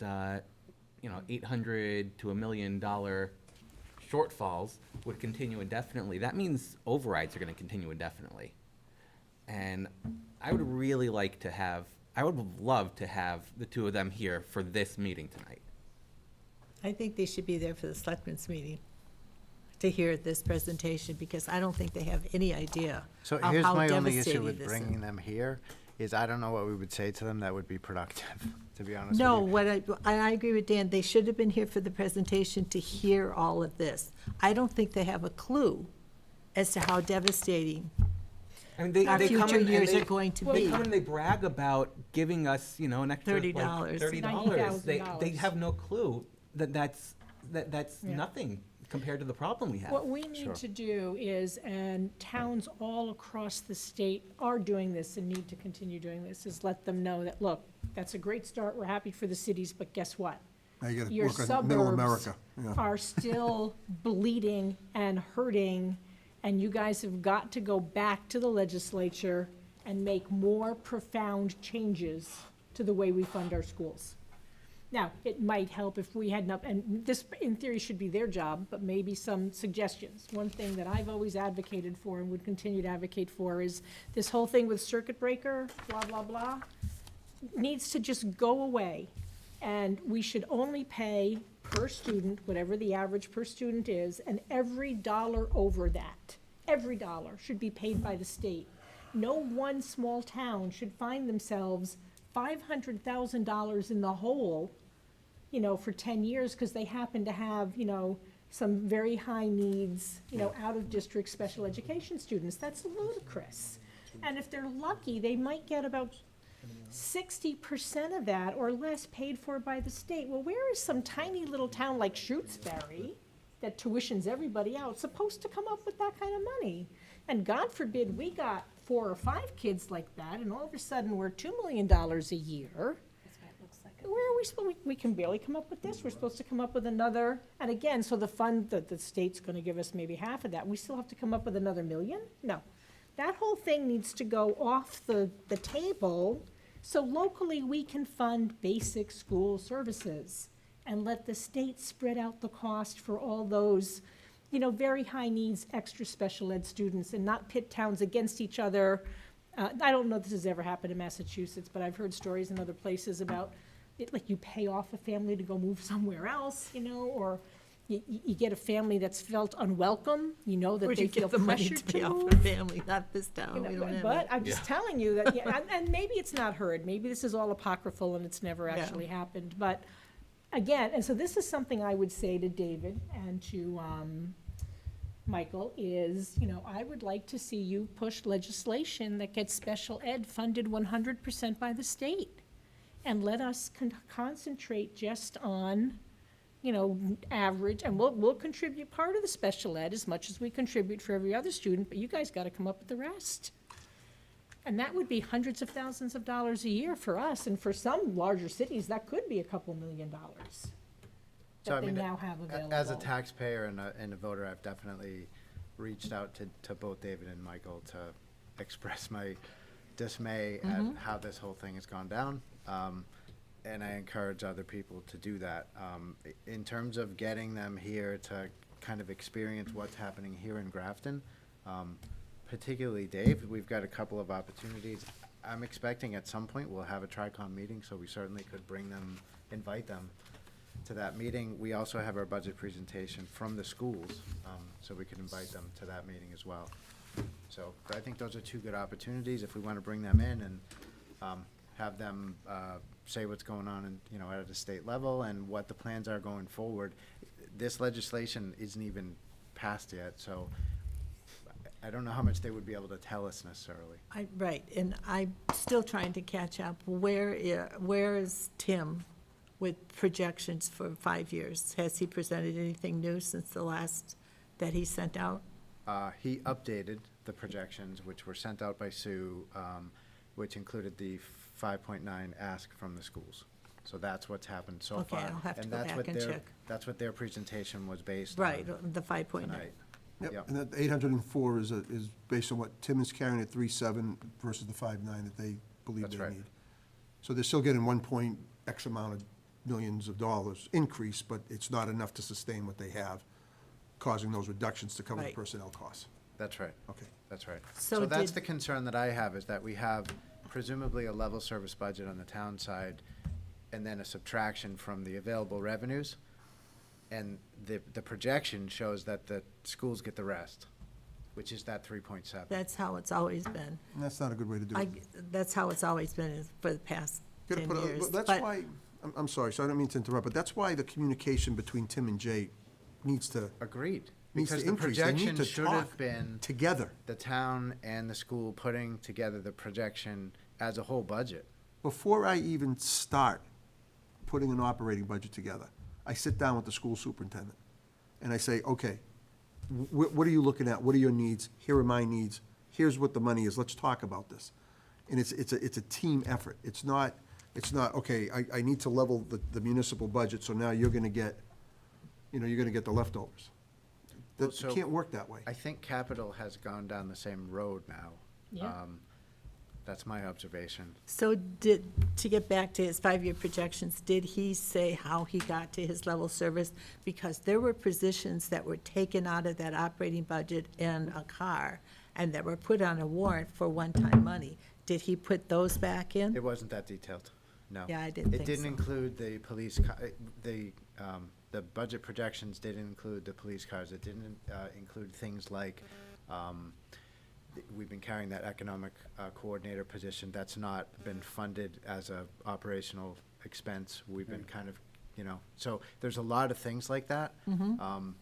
That, to Mark, to your point, last year, we made some adjustments that all of us felt a little bit uncomfortable with. I have no idea whether those were corrected in this year's budget and Okay. going forward. I don't know. I'm telling you, that, last year, the line that the budget only went up $5,000 or whatever that was, it just wasn't fair to put that out there like that. It was a because lie. It wasn't accurate, because you had police cruisers that were taken out of the operating budget. Yeah. Totaling X amount of dollars. You had the economic development director taken out of the budget, paid for in one time. You had fire dollars training taken out of the budget. Taken out of the budget, and then, okay, we only went up $5,000. Well, that's not, you didn't go up just $5,000. You went That's a up. shell game. It's that's- dishonest. Well, I'm not accusing, I am. he did what, okay. not- That's what you do. He did what he had to do to balance the budget, and I Right. tip my cap to him, all That's right? right. He did what he had to do, but you gotta be careful It's the not That message you dishonest. put statement, out. that statement, like, Okay, he I did what he got had to do, yeah, but that statement was dishonest. It didn't- It did it not didn't- go up only $5,000. Correct. I agree with you, Dan, 100%. I need to leave in a few minutes, and I really wanna talk about our budget, and I have a proposal, All right, because I'm sure you're shocked by that. let's skip to the budget discussion then. Happy to do that. So right now, our personnel line item is 11,182. That's 540 hours, and the hourly rate is 20.70, right? Yeah. Okay. And Colleen, this is the survey that you put together, right? So this is from Listserv. There was a second, this is the second one. There was a first one where I called around a bunch of our sister towns that the GSC list is using. And then this is the one that, Rebecca put out on Listserv, and these are just the people who responded and what they responded with. Okay. Before you make your proposal. I'll stop. Sue, can I listen? You put a couple of hours amounts, it's 540 and 520. What did I do? What are you saying? I'm looking at the budget, Yes. and off to the right, there's the FY20 budget breakdown. And there's a listing of 520 hours and 540 hours. Yes. And you you made a brief comment about adjusting that up or down this year? No, So, not adjusting it up and down. It was increased last year, 540, as a result of me now taking on the responsibility for town meeting. okay, so Right, five, for the printing for of the the printing and the Printing and running of, distribution. Got To it. the postings. okay, so we want to be at the 540 hours. Yeah, so that's what I'm basing, so, yeah, so. That's what I wanted. 500, for the 11,182. Yep. Pays her 540 hours, which translates into $20.70. Yep, Okay, so I'm proposing that 11,182 in fiscal year '21, we request $11,518. It's an increase of 400 and some odd dollars, right? 11,500. $11,518 is what I'm recommending. That will translate to an hourly rate of $21.33, which, looking at this sheet that was given here, puts her in about the middle. It's a 3% increase in the hourly rate. And then as far as expenses go, it appears that I agree with the $4,525 based on last year's expenditures. Yep. So the total budget would be 11,518 plus 4,525, 13, 4, 10, 6, is that $16,043? Did I do my math right? I can't add. It's past my bedtime. What did you have, 16? 16,043? 043, yep. Is that right? For Yep. fiscal year '21, right? Yeah, that'll be our budget. So I make a motion that we recommend a budget of 11,518 personnel, 4,525 in Expenses. expenses for a total of 16,043, which is what, an increase of $87? $87. I will second that. I have a motion made and seconded. Any discussion on the motion? Very reasonable. I don't think it's an outlandish request, and I tell you, I've worked a long time, and the service that Sue provides this committee is outstanding, and I want to recognize that in a small way, given the tight financial year that we're going into next year. I don't want to be crazy. I'm totally with you on that. We're in alignment. And Colleen, thank you for doing the work to kind of suss out the numbers from other towns. I think that helps us a lot. I think we're gonna need to be prepared, because I think he'll cut this, so we're gonna need to be prepared to fight for this at town meeting. Sure. Fight over $85. I'm I agree telling with you, you. I agree he's with gonna you. give 2% out again, I know. Well, that's fine, but Right, I understand. I'm all in agreement with this. Skip the meals for the lunches for the full-day meetings. Any other discussion on the motion? All in favor? Aye. Opposed? Motion carries. Very good. All right, the next item is feedback from the MMA ATF conference. Who wants to go first? I loved it. Yeah, what is the next one? I wanna go back. Okay. I meant to look up my notes and bring them with me. For those of you, I think everyone knows, my father-in-law passed away November 8th, so the last 2 weeks have been a little screwy. So I know I attended the session on return on investment, so when Jay was saying, oh, we get a great return on our investment, my thought was, oh my God, I need to go back to my notes, there's a way to calculate that, so we can use that at town meeting. So I'll try to find that and share that with everybody else and with Jay. Oh, and the other one was about the bond rating, which it was just interesting. What they were saying was that, was it Danvers? Danvers was able to get the AAA #1 top bond rating despite having a much lower per capita income than most towns who get that AAA rating get, and a higher level of debt. And it's because they brought them in and they showed them all this stuff, and they had surveyed all the employees about morale and whatever.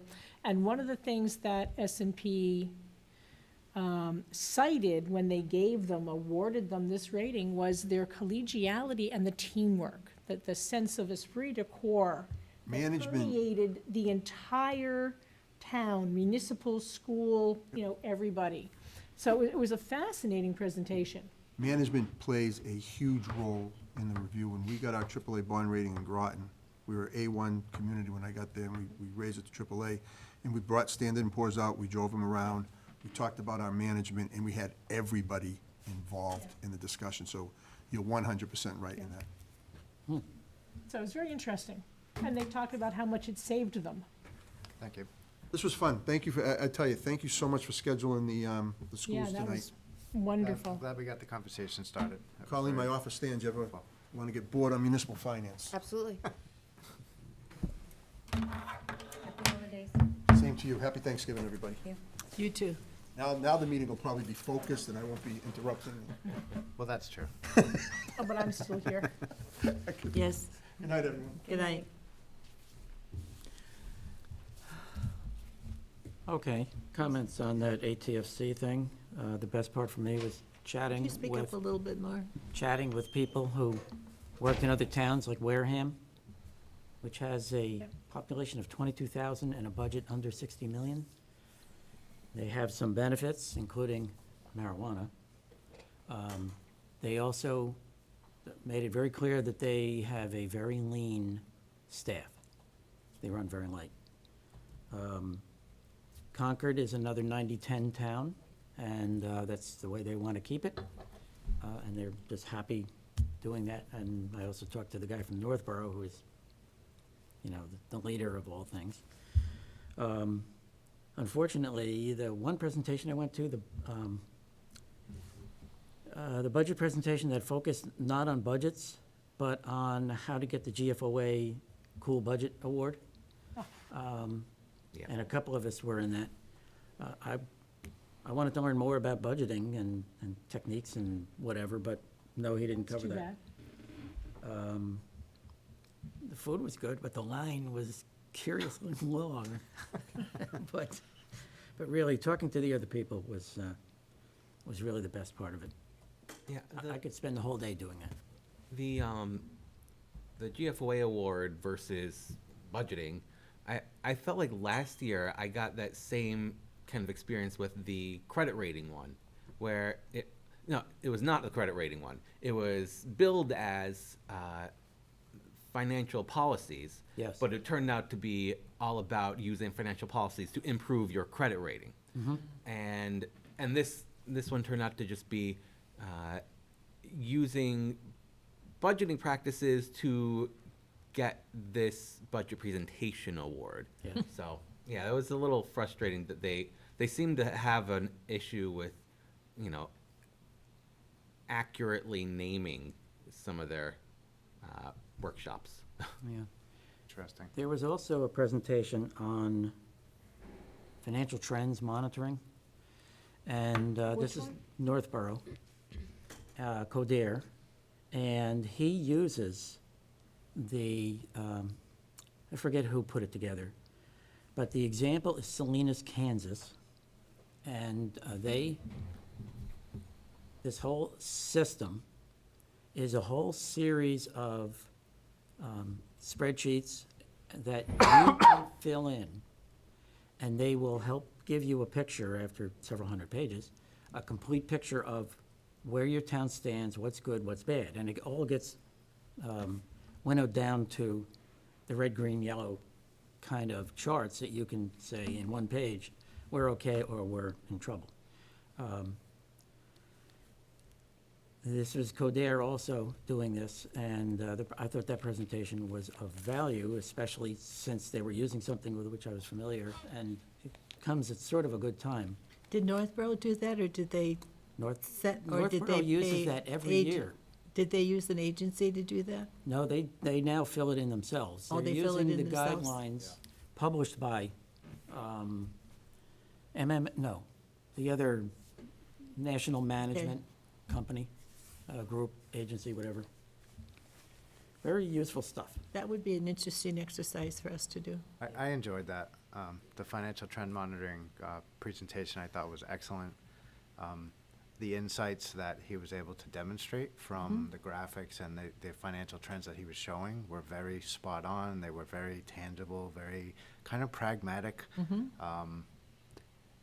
There's a little bit of nuance to it. There's a little bit of an art form to picking apart, if you look at the chart, whatever kind of chart it is, and how it's presented, the data that goes into it, the assumptions that go into putting the data into it, the other trends that feed into that particular trend. There's a few layers to it, but the way that he presented it was very straightforward.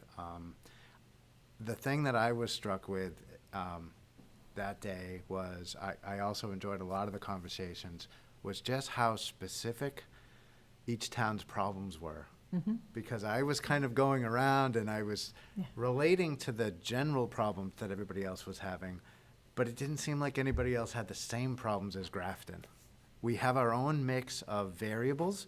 We have our own population. We have our own dynamics as far as our relationship to the state and our population and all of it, the way our town votes, what we've done historically, where we're at in the arc of paying for capital. Yeah. And it seems like it was really challenging for me to try to glean like the gold nuggets that could be gotten to help, you know, because it just seemed like everybody was kind of in their own, this is a terrible way to say it, but like their own version of hell, like trying to figure out they how to were. Right. squeeze as much service as possible in this like extremely complex technocratic political environment dealing with so many different stakeholders. So it was interesting. Under 2.5. Under 2.5, yeah. So I found it fascinating. The only one that I went to that I think hasn't been mentioned yet was the one on, I don't even know what it's called, but basically the majority of the discussion was around environmental sustainability and Oh, right. a lot of it was very Cape focused, and it was very, there was a lot of discussion about, the one piece that I kind of did take from that was the stormwater management part of it. So there's the Environmental Protection Agency has their MS4 stormwater management program that they've been ratcheting up the compliance requirements year after year. And I know we talked about this a little bit in the budget discussion last year. But it's still relevant, and it's still something that, you know, that's another thing that when we talk about the budget projections, Tim talked about at some point we're very likely to have to put somebody on payroll, at least in a part-time capacity, to be able to do all of the land and surface surveys, and there's a lot of administrative work to keep up with being MS4 compliant and dealing with it. What some towns do to cover the cost of stormwater management is actually to create a utility. So I thought that was kind of interesting, but again, it's much more relevant for a town that has much more commercial property with big roofs and big parking lots, and because in that circumstance, a lot of your stormwater runoff and everything, the big impermeable surfaces in town are businesses, so you can kind of create that utility to send some of that cost off to the businesses.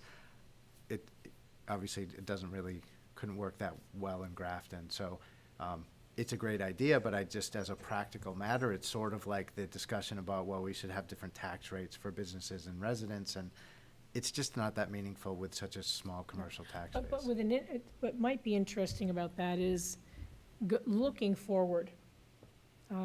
Do we need to put into place, and now we're into discussions with the planning board or the DPW or other type people, do we need to make sure that new developments, when they come in, are compliant? In other words, do future buildings have to make some changes to their roofs, their parking lots, et cetera, so that runoff is, again, compliant, for lack of a better way to put it. Now, maybe we don't, but it occurs to me that that's something that could come out of this, because we're about to potentially have a couple of big developments come in. Yep. And so if that's going to be true, are we ahead of the game? And maybe they are. Maybe someone in the DPW sitting there listening saying, we're 3 years ahead of you. Well, I'll tell you, there is discussions going on, so I went up and spoke to the speaker after the presentation, and she said that there are ongoing conversations with, Conservation Commission, the Planning Board, so they're very familiar with the kind of Grafton situation and whatnot, so there is some planning and discussions happening. Okay, so chances are those boards have already done some of this. Well, Concom has done a lot for stormwater Okay. runoff. Yeah, They so- keep a good eye, they keep a really close eye on all Okay. of that. But, so those requirements keep going up, and, Yeah. to your point about the projections, there isn't, I'm guessing there probably isn't a position in the projections anywhere, so, I don't know how accurate those are. It just would be nice if we had a presentation that we received tonight from Tim the same way, to say, this is what, he doesn't include a lot of It's stuff, too so. soon. Yeah, it's too soon. Yeah. Well, one of the takeaways I got was creating financial policies, and I really liked that idea, and how in Northborough they have several policies that you can refer to, like you're not going to use capital funds to fund positions like the EDC, and that way we can all refer to it and say, oh no, that's against our policy, we don't want to do that. and I don't feel like we have very strong financial policies in Grafton. We And have if a we debt do, policy, that's about all that. so should we own that and try to create policies? So the other thing they said is it needs to be something that, that the finance committee, the select board, and the school committee all buy into and all Right. really agree that we're going to stand by these policies, so that when in the future, somebody proposes something that violates the policy, we can say, no, we have this policy, and they will feel some obligation to us to say, oh, right, we do have that policy, because in the end, they could say, well, we want to do this anyway. So the select board's talking about creating a playbook or some kind of handbook that they'll pass on to new members. And I think that's a great opportunity to say, like, maybe we should include some policies that we all agree on and I think we create can 'em. recommend a policy. That's how we got the debt policy started. Finance committee put it together. We, looked at other debt policies from other towns, and we modified it really to work with our town, because some of them were really so much different. And then we presented it to the select board and asked them if they would support this and make any changes that they wanted to, which they didn't, and then they did finally sign it. So we could do something like that, put together a financial policy and present it to them and ask them, to support this, we're recommending it. So I'll just remind the committee, I guess, a couple of years ago, Mark and I did review our current debt, and there's two policies. There's the debt policy, and I forget what the other one is called. We did review those. We looked at Northborough's as well as a number of other towns. Grafton isn't in terrible shape in terms of our policy. We did send those along to the select board to have them re-signed, because we wanted a kind of a reminder that these things exist, and we were hoping for a discussion and for them to kind of re-sign them as a new board, because in the Did they do policy that? it says, nope, never happened. No, okay. So, by all means, I'm happy to send those along if you want to take a look at them. If it's something in January that you want to, after having done a little bit of research, bring back up, I'm more than willing to take that back up. We have a new board, and obviously we'll have some new members in the. And I think probably we spring. should send that forward again for them to re-sign it, because it's supposed to be reviewed every 5 years. That's right. And I think maybe we should It should be a send living it again. policy. It Yep. should be something that, boards Right. periodically Right. subscribe to and read and actually understand how it's put And together. I think we should send it back to the selectmen and ask them to sign it Okay. again. So let's talk about that in January. I think that makes a lot of sense, for sure. So, any additional commentary or feedback on the MMA meeting? Okay. We did our budget. The next is a discussion on the town report.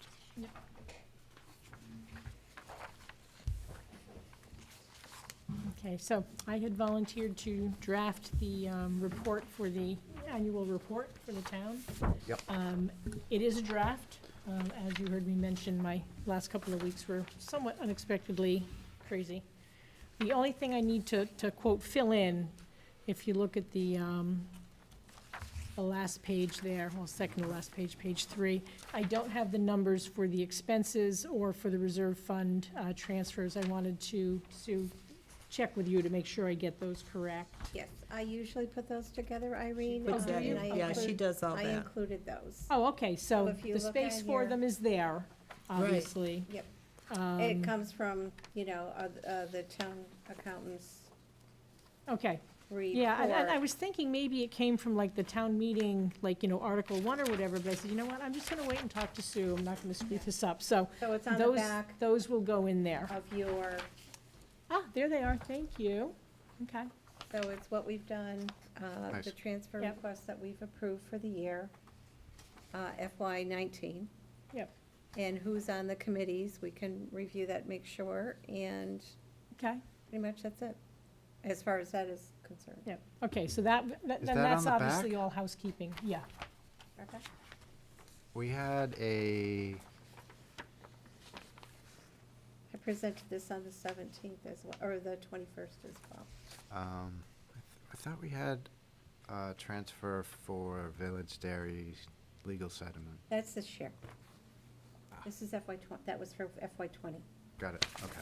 So, exactly, we're in arrears. All right, Yeah, Yeah. yeah, this We're is always for a year FY behind with 2019, our which ended June town 30th. report. all right. It's hard to write a town report when you have to think of a year back. Yes, and and you use, it's crazy because you're using the current finance committee members, and some of this is really current and some of it is not. Yep, okay, got it.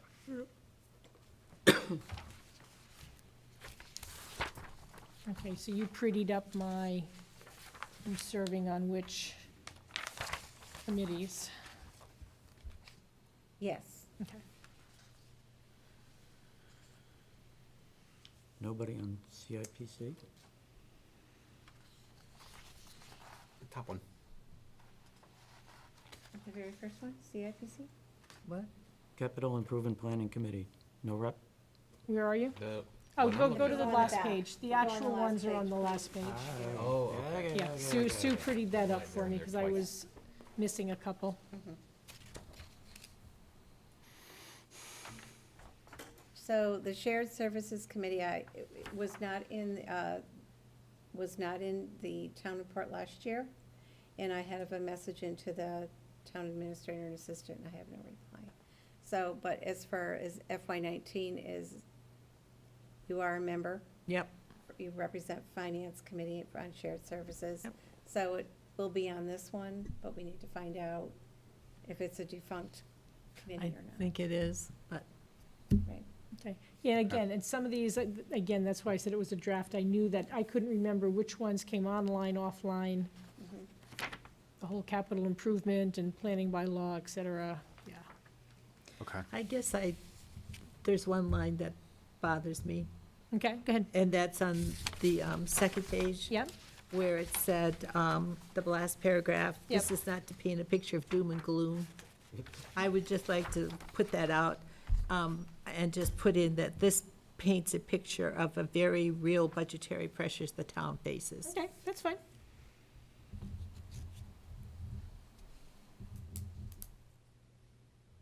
Because I don't want them to think we Right, so this are paints a okay, picture. Yep. because we really are in a fiscal crisis. Okay, of the very real, Budgetary pressures the right, town. the town Is faces. this right? Okay.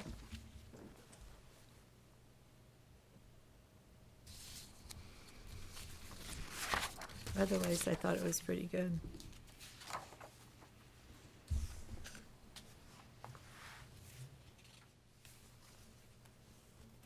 Borrowed heavily from the last one, but I like to think I added a couple of, Well, we need to change a few sentences. or something. I don't know you how wanna many make it, people you read wanna it. make it not look like the exact same thing as Right. what was there. We need to give people a test. What did we change this year? Otherwise, I thought it was pretty good. It's Yeah. excellent.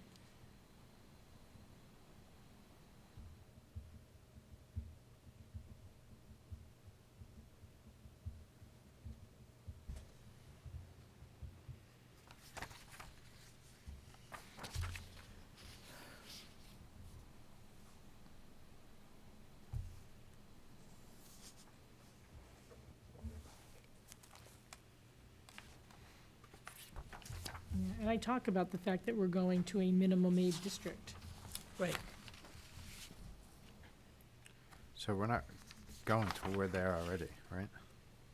We're not there yet, but we're heading in that direction. We're Like, heading in that- We're down to about 27%, and we will eventually end up at 17.5. I'm not sure how many years that's gonna take, but we're heading in that direction. I thought we were, like, We've been minimum aid for years. No, not minimum aid. Well, when I say minimum aid, minimum, no town or city will get less than 17.5% of their budget covered by the state. And that's one meaning of minimum aid. The other meaning is you'll never get less than a certain increase per student expenditures per year. And that's actually, and then the other thing is hold harmless, you'll never get less one year than you did the previous year, and a bunch of other stuff. I'd have to go back and remind myself what all the terms meant.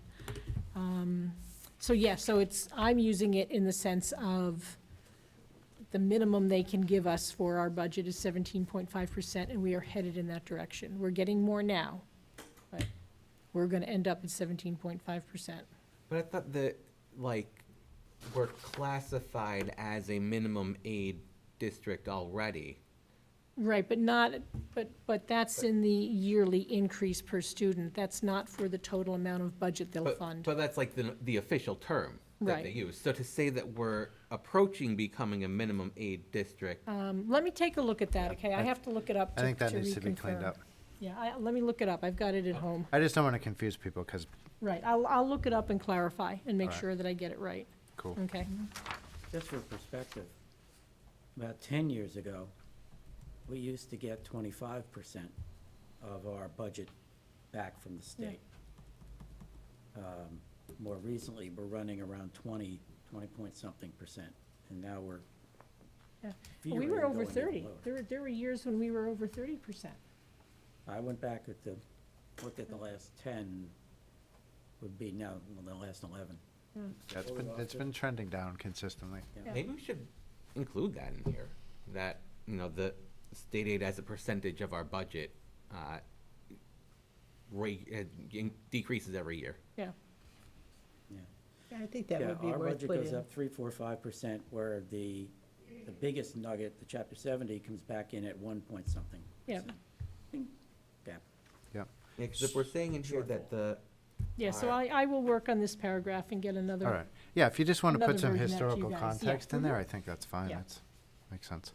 Guess it would be nice probably to say, this is what we were 10 years ago, and now this is where we are, and it's still trending down. Right, okay. And I'm gonna put clarify minimum age. Yeah. Okay. A nugget came out of the last select board meeting. I think it was Ken Drew who reminded us. 2020, we do the census. And the Right, anticipation is that Grafton will no longer be, what are we, 18,000? We will be over 20,000. And if that's the case, that triggers state mandates for certain services, like you have to have more policemen, you have to have more fire, you have to have. I'm wondering if that's included in the financial projections. are we gonna hit 20,000? I thought we were around 18 to 19. We've been 18, 19 since 2015. But I think we're gonna get there probably in the next 2 years. We're gonna Okay, get so- there. certainly something to So let me just put, consider. I'm just writing a note to myself, when do we hit 20,000? Because just like you said, there's a number of developments that are Right. coming up. So that might Now, be just- something to mention as well, Right. is that Right. anticipated school enrollment will go Right. up. Yep. Was Jay basing that on that when he said 210? Was he looking at that? Okay, so state mandates for services. I think that was based on an early draft he saw of Okay, the the only report. draft, okay. So we probably want to So wait. it could be more than that. It could be more. Yeah. We need some of those 55 and over communities to come in. Yes, we do. Okay. And pot. But one thing, yeah, okay, yeah, we'll see. But we don't want any of that, nor do we want to sell any town land. You should hear Wareham. They are so happy that they have marijuana store. And now picture Wareham, it's the gateway to the Cape. Yeah. So people get Oh, off, yeah. go to the marijuana store, Yeah. pick it up, and then go off on their vacation. That's why they're happy. Right. The- And we're right off the pike, people going to, back and forth, yeah, but they're we're not in an going for ideal. their summer vacation. All right. They're going to So, Wareham. if anybody has any additional commentary, I recommend we just all read through this. Okay, and when does this need to be done by, Sue? We should be voting on this for the January 22nd Ah, meeting. okay, so I have time to So pretty it just up. send it Okay. out so we can read Right. it before. We Okay. literally would submit it on the 23rd. Okay, so if I send new copies to people and you give me feedback back, we're not violating open meeting law? Only if they send the comments to you, so blind, Ah, gotcha. That's right. Copy So we can prepare materials So send it out through Sue. online, as Send long it to as we're Sue. not. Send it to Okay. Sue. That's right. She That's right. can then send it to you, goes back to her, right? No, you can send it out to all of us, but just make it blind. Gotcha. To all of BCC. us. That way, just CC, and then we can Right. all be seeing. As long as we're giving you our commentary Just individually, our, we're fine. yeah, Gotcha, just as gotcha. long as we don't all See each other's commentary. comments. Got it. Bingo. Okay, thank you for the draft. So the next discussion is on capital budget. So this crazy thing called town meeting happened and didn't quite go as I had anticipated for sure. I'm still in a situation where I'm not very satisfied with either the capital budget and the way it's put together and our involvement in CIPC, or the long-term list that we have that is called the plan. That's kind of where I'm at. So I just wanted to open up discussion with Finance Committee to see if the committee wanted to do something, take an action on capital planning, the capital budgeting. I think we have different ways that we could deal with it. So I'm happy to share some potential options.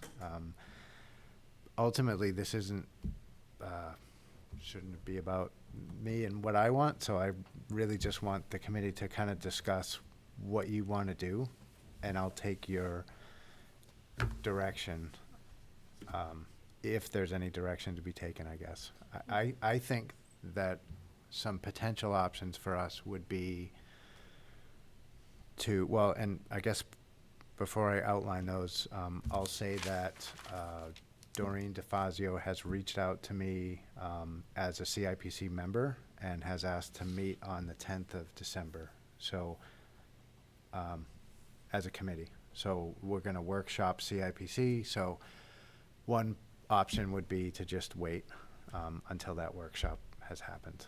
So that's To see what you, Yeah. to see Was what the this select board good? wants to do. I don't know what they're thinking. Obviously, they've reorganized, and they've got slightly different membership than they've had in the past. So that's one option, is to just wait. did you get feedback from the committee on the bylaw changes? Did they give any feedback since town meeting, No, those members? no. Okay. Let me read from the town charter. Section 6.7, and I know it's going to be an agenda item, but this one relates directly to this. The town administrator shall submit a capital improvement program to the Board of Selectmen and the Finance Committee at least 150 days before the start of each fiscal year. It shall be based on material prepared by the Capital Planning Committee established by bylaw, if any, including a clear and concise general summary of its contents, a list of all capital improvements proposed to be undertaken, not, that might need to be, but that will be undertaken during the next ensuing 5 years, with supporting information as to the need for each capital improvement, cost estimates, methods of financing, and recommended time schedules for each improvement, and the estimated annual cost of operating and maintaining each facility and piece of major equipment involved.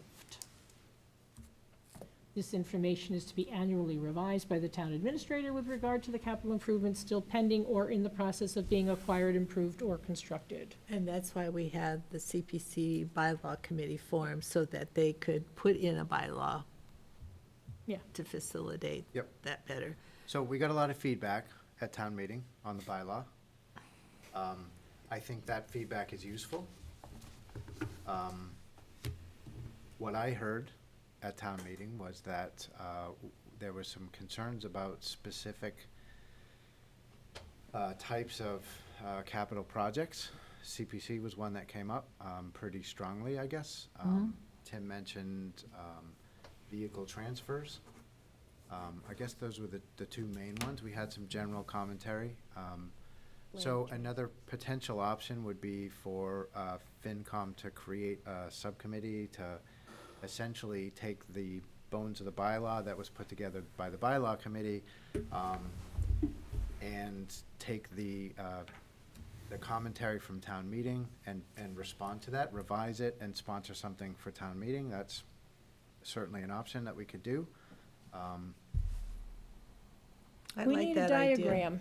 We need to put up on the board, here's the current process for permits or whatever else they were concerned would be roadblocked, whatever, bottlenecked. And once you put this new bylaw into place, here's the process. And notice, there's no change. So we're getting a little bit ahead of ourselves Right. with what we would bring to town meeting. I'm genuinely interested in whether this is something that FinCom actually wants to take up and do something with. I would like to, because I think we desperately need it. And I think what happened at town meeting was poor communication about what exactly the bylaw represented and what it was going to do. And I think we need to be prepared to educate and to clearly spell out what it is we're trying to do and the effect it will have, on the various things people seem to be concerned, that it was a layer of government. And we need to be able to explain how no, it is not, and that it would affect approvals for things, and we need to be able to demonstrate that, no, this has got nothing to do with approving anything. And, that's an important piece of it. So whatever we do, we have to make sure that we can put it in a form, whether it's visual or wording, that people will understand what exactly this does. And maybe that means tying it back to this section of the charter. Well, I support the Finance Committee doing a subcommittee. We have 2 people already who have been working on it, and we just need a third, I think, to be willing to work with you and Colleen to do, to look at what was stated. I think we were blindsided at town meeting. Yeah, I certainly didn't, I had a certain expectation about how things would go. Mhm. And my feeling was it would be better to keep the content pretty light. Mhm. And at the end of the night, it seemed like kind of a no-brainer. But, town meeting went how it went, and And I we just think need it was to kind the- of move on. It So was a couple of the people who represented the CPC that I think turned some votes around. And I'm not sure if they had a clear understanding.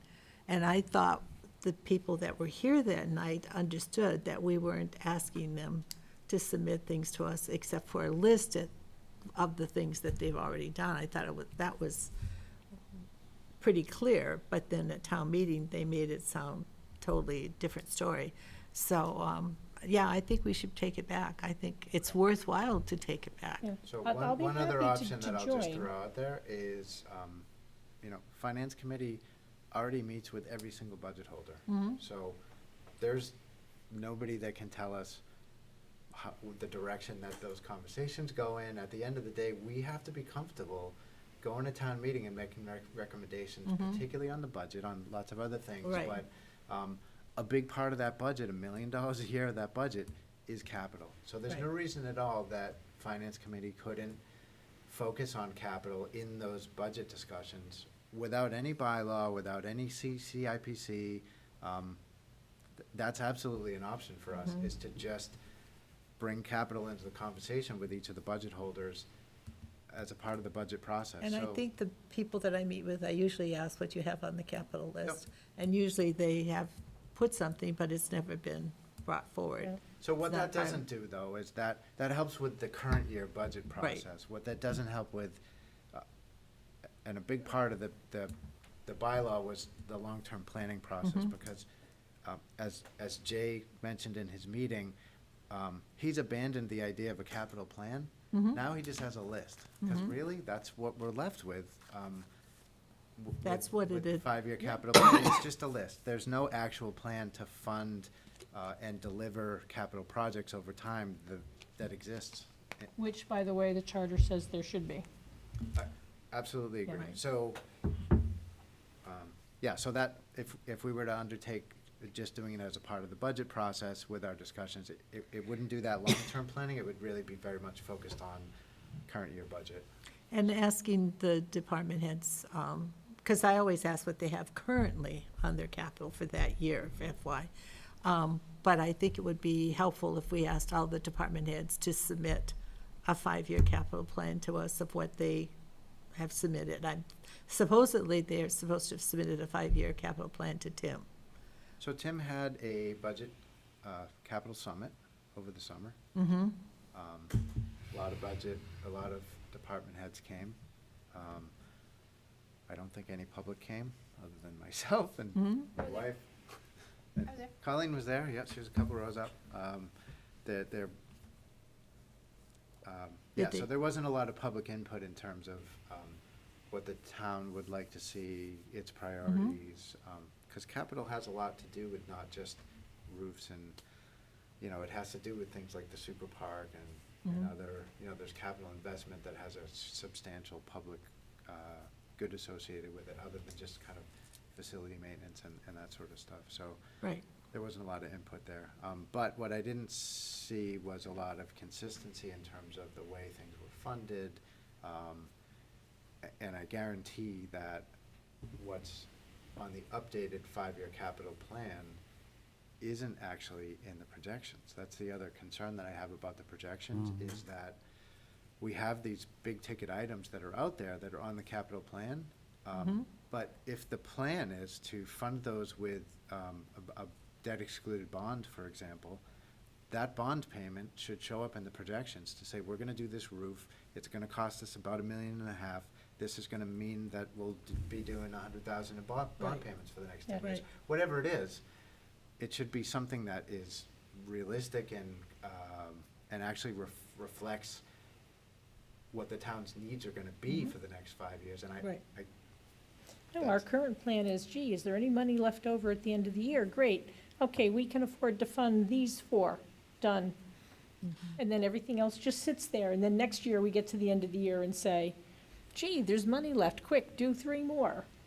Like the MMA, one of the takeaways were with the long-term plan is that you see it coming 5 years out and you plan for it, and then somehow you get grants, and then by the time it ticks up, it might not even cost nearly what you thought. Right. Because you'd been planning for it Yep. and been talking about it, and everyone knew it was coming. We used to get a capital planning book before our current TA arrived, and it was about that thick, and each department submitted their capital plan for 5 years, and you could go through each page, and it would tell you what they needed, why they needed it, and when they would like to have it. They would go year by year and say, we could do this in 2 years, we could do, but they had a 5-year plan, it was all written out, and you saw clearly Yep, the what, schools still what have was that, needed. But my And, concern is that they're now starting to abandon that because there's no value in them. and we shouldn't have abandoned it for our town, other town departments as well, because it was a good read. I mean, you could go through there and you knew what the DPW wanted, for the next 5 years, what they needed. You knew what the fire department needed. You knew what the police department, you saw all that. It was all clearly written out, and why it was needed, and what the condition was, and if it wasn't going to be, and they would even say, if we can't get it done this year, it has to be done the following year, and they would make the recommendation, so. Can I You ask, with capital planning, I see 6 steps. Somehow you meet with departments to identify their capital requests, get a description of it, maybe a sense of the need, is it this year, next year? Then you have to identify the criticality, a leaking roof versus a spiffy sidewalk, that kind of thing. Identify projected costs, I know that's hard, but you can get some estimates. Then identify the timeframe when it actually is needed. Is it something 3 years out, 5 years out, whatever? And then comes some way of ranking all of these things. This is really important, this a little lower, put in their costs. And the last thing is to compile a schedule that looks like it's going to run for about 5 years. And then as projects get done, they come off, as new projects are needed, they come on. That all has to be done by February 1 because it has to be done 150 days before the start of the Of the next fiscal year. Yep. Correct. And all the departments did that. It always came in. Okay. And the departments made those recommendations to the TA, and the TA basically followed those for a 5-year plan, because he would sit down with them and discuss it. It was rare, I think, if he ever changed those plans with them, because they knew what they needed for their department. Right. And he trusted them that they, knew what they were talking about. And so the ranking was really done by the department heads. So Matt, you're suggesting that we kind of do that and somehow present that as a 5-year capital plan? As an alternative to if we didn't do a bylaw, or just let CIPC kind of fade away on its own, I Okay. think, is what you were saying. I'm not recommending that Finance Committee put together a 5-year plan. Okay, What I'm saying is, if we want to be more comfortable with the upcoming capital budget for just the next year, that we certainly could create a more systemic, structured approach to having those budget discussions, making sure that everybody brings back all of the capital requests, because part of the gap that we have today with understanding what all of the capital needs are and how the prioritization goes, and making sure that everybody's getting what they need, is that we only get the list that's proposed by Tim. So he's already vetted all of the capital requests, he's made his decisions, he's done all of the horse trading with the budget holders to try to figure out who gets what. yeah. So there just isn't visibility of the overall need in the upcoming budget year and those requests. So Do So requests for if cap- FinCom wants to be more comfortable with that, we can certainly Yeah. just ask those questions and bring that back as a committee and discuss it, to get more comfortable with what's actually being proposed in the capital budget. I think we need the 5-year plan still, even if, I think that's a great idea, but we still also need a CIPC that will take that big picture, bird's eye view of our capital needs and how we're planning to either meet them or cut them. That, we really need that. And I think if we don't have a bylaw dictating how it should happen, it's not happening now, and I don't see why it would start happening if we don't have a bylaw. Well, there's a discussion with the select board on the 10th. So the select board could very well make a decision that they want to change the charge as a result of that discussion. So that could happen. Do capital requests come from really a subset of departments, or does it come from all 17? I mean, It's not all treasurer, 17. collector, It's not accountant, all they don't, 17. but It's a DPW, handful. police, fire, yeah. Yeah, you see police, fire, school, Yeah. Rex. Yeah, it's What's- the usual suspects. On the capital management plan that's in the last budget book, for funding source options, most of them say capital plan. Uh-huh. Capital plan isn't a funding source. No. It's not. Some of the operating budgets have their, a line for maintenance and things where they could order some capital things under a certain amount of money, so Right. you're not gonna see like treasure collector come in with real expensive items, That's right. so. And we've had some, well, the schools have had to continually kind of back into an amount Mhm. that's available, that's, Right. and that's been fairly inconsistent. So you're now starting to see the schools put into their operational budget some stuff that just has to get done. Mhm. They're putting in some capital into their operational budgets, which also isn't good. But again, it's what they're needing to do to get critical projects done. It's Which not- takes it's away not- from the it's not a lot of educational money, piece. but it takes away from educational Yep. services. So, okay, so, So I just one yeah, go ahead. little extra question.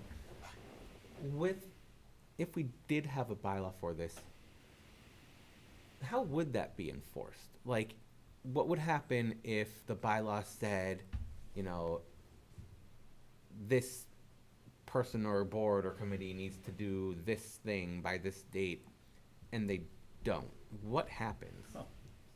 I mean, that happens today. Yeah, So- it's happening right So- now. We issue a So then what's the subpoena point of a and- bylaw anyway? I mean, if there's no way to enforce it, is it really even a bylaw? Well, it is, and, I mean, at the end of the day, it comes down to I think, the culture of the select board and their relationship with the TA, the relationship between finance committee and other boards and committees in town, I mean, but it's a foundational document like the policy document, where when you're discussing things and, interacting with other boards and committees in town, as you're doing the work that we do in finance committee, each one of those foundational documents. So, yeah, Tim doesn't always, I think he's been a little bit late on occasion with submitting his capital plan to CIPC. You know, it's not like he's getting fined by the state or anything like that. And so, yeah, it is what it is. I mean, a little bit late is one thing, but I was just curious if we were to create a bylaw and some entity in the process decided not to cooperate with it at all. Yep. There's nothing we can, that's just gonna be how it is. Ultimately, I the think you would- select board You would go to the select board, and it was establishes a Tim's policy. boss, and you would, and wants to see it executed by the people who execute their policies, which the town administration, and then ripples through everything else. But if the That's where it select is. board doesn't like the bylaw, Oh, then you're stuck. But then you just keep saying to them, it is a bylaw, and it's there for a reason, and you keep reminding them of that. I mean, a bylaw comes from town meeting, right? Yep, right? This And they're isn't something the- that's invented, and they're the legislative branch, so they should be doing what the town is asking them to do. that's right. Right, but if they're not, that's, What bylaws are not being enforced now? no, that's not what I'm saying. He's asking I'm the asking hypothetical. how I know you how- get that enforced. Like, But if they simply choose not to enforce it, then town meeting actually has no power to create a bylaw that the select board has to follow if the select board doesn't have to follow it. I Well, think you to- need to create it first before you worry about if people are gonna follow it, you know? Well, I was just all asking I can- if there was a way, and I guess there All I isn't, guess so. I can say is that from past practice, from all our bylaws we have, they've been used. Yeah, they are used. So, Sometimes, like the sign bylaws and there are, you know, That's the plenty. dog walking bylaws and other things, they're enforced by complaint. So Yep. if nobody notices, if nobody's bothered, they might not get enforced, right? We have sandwich boards, signs up in town here and there that don't technically comply with the sign bylaws unless somebody, not gonna mention any names. but Complains Unless and somebody enforces them. complains about them, Bob Berger's not gonna go and talk to those business owners about it because we don't have enough resources in Right. town to be able to proactively chase all of the bylaws and make sure that they're enforced. That's just how it goes, so, you know, that's where we're at. But it gives you a pretty solid foundation to make that complaint and have that discussion, because ultimately, and you know, part of the discussion about this particular bylaw is, it's not only the bylaw, it's actually, as Irene just pointed out, it's called out very specifically in the charter how things are supposed to go and what Tim's responsibilities are, with regards to how that all works. So, because I think it's backwards right now, the way that the process works. But that's just me. Because from what Irene was reading before, it sounded like there were things included in there that were not how I've heard the CIPC process described. That there are things the charter calls for that, like a plan for how to fund. Well, that's correct, but Tim, in every single budget book, has a 5-year plan. And Irene called it out. It's not a, Funding source. it's not a realistic plan. it's not an implementable plan. It's a list. It's a list with all of the capital projects and some, when he says the capital plan is the funding source, that just means we're gonna fund that within the free cash amount that's available, in that year. It's not a 5-year plan, it's a 1-year plan. It's a 1-year plan, so you get a very realistic list in year one, which is the upcoming budget year, and the rest of it is just all the department head requests being put on a list and distributed in a way where they don't all hit in the same year. Right. But there's no discussion about, okay, this school's, the roof on this school, its useful life is 25 years. We're at year 27. It's definitely gonna have to be done over the next 3 years. That doesn't exist. The athletic fields is another thing that has been mentioned, that they've got a life expectancy of 10 years, and we're on 12 or 15 at this point. So at some point, they're just gonna need to be replaced, and it's a big expense. So things like that, we don't have an actual plan for. They're on a list, but there's no plan to actually do them. Yeah, the way this reads, the fiscal year '21 budget being presented to the town in May should include a line item, capital improvement, for $2,629,290. $2,629,290. And that would fund every one of the things listed, under this capital plan for fiscal year '21. Okay, and the fiscal year '22 budget should have a line item for $2,592,000. Okay, now, I could be wrong, but I'm pretty sure I don't remember in the budgets, at least the last couple of years when I've been here, a line item called capital improvement, X number of dollars, listing the things that need to be done. Yep. What I remember getting is, oh, hey, look, here's a request. We have some free cash. I know how I'm gonna fund it now that we're partway through the year. Oh, Tim puts together a list. Yeah, he He's does. got a list, and it is always discussed by CIPC. Yeah.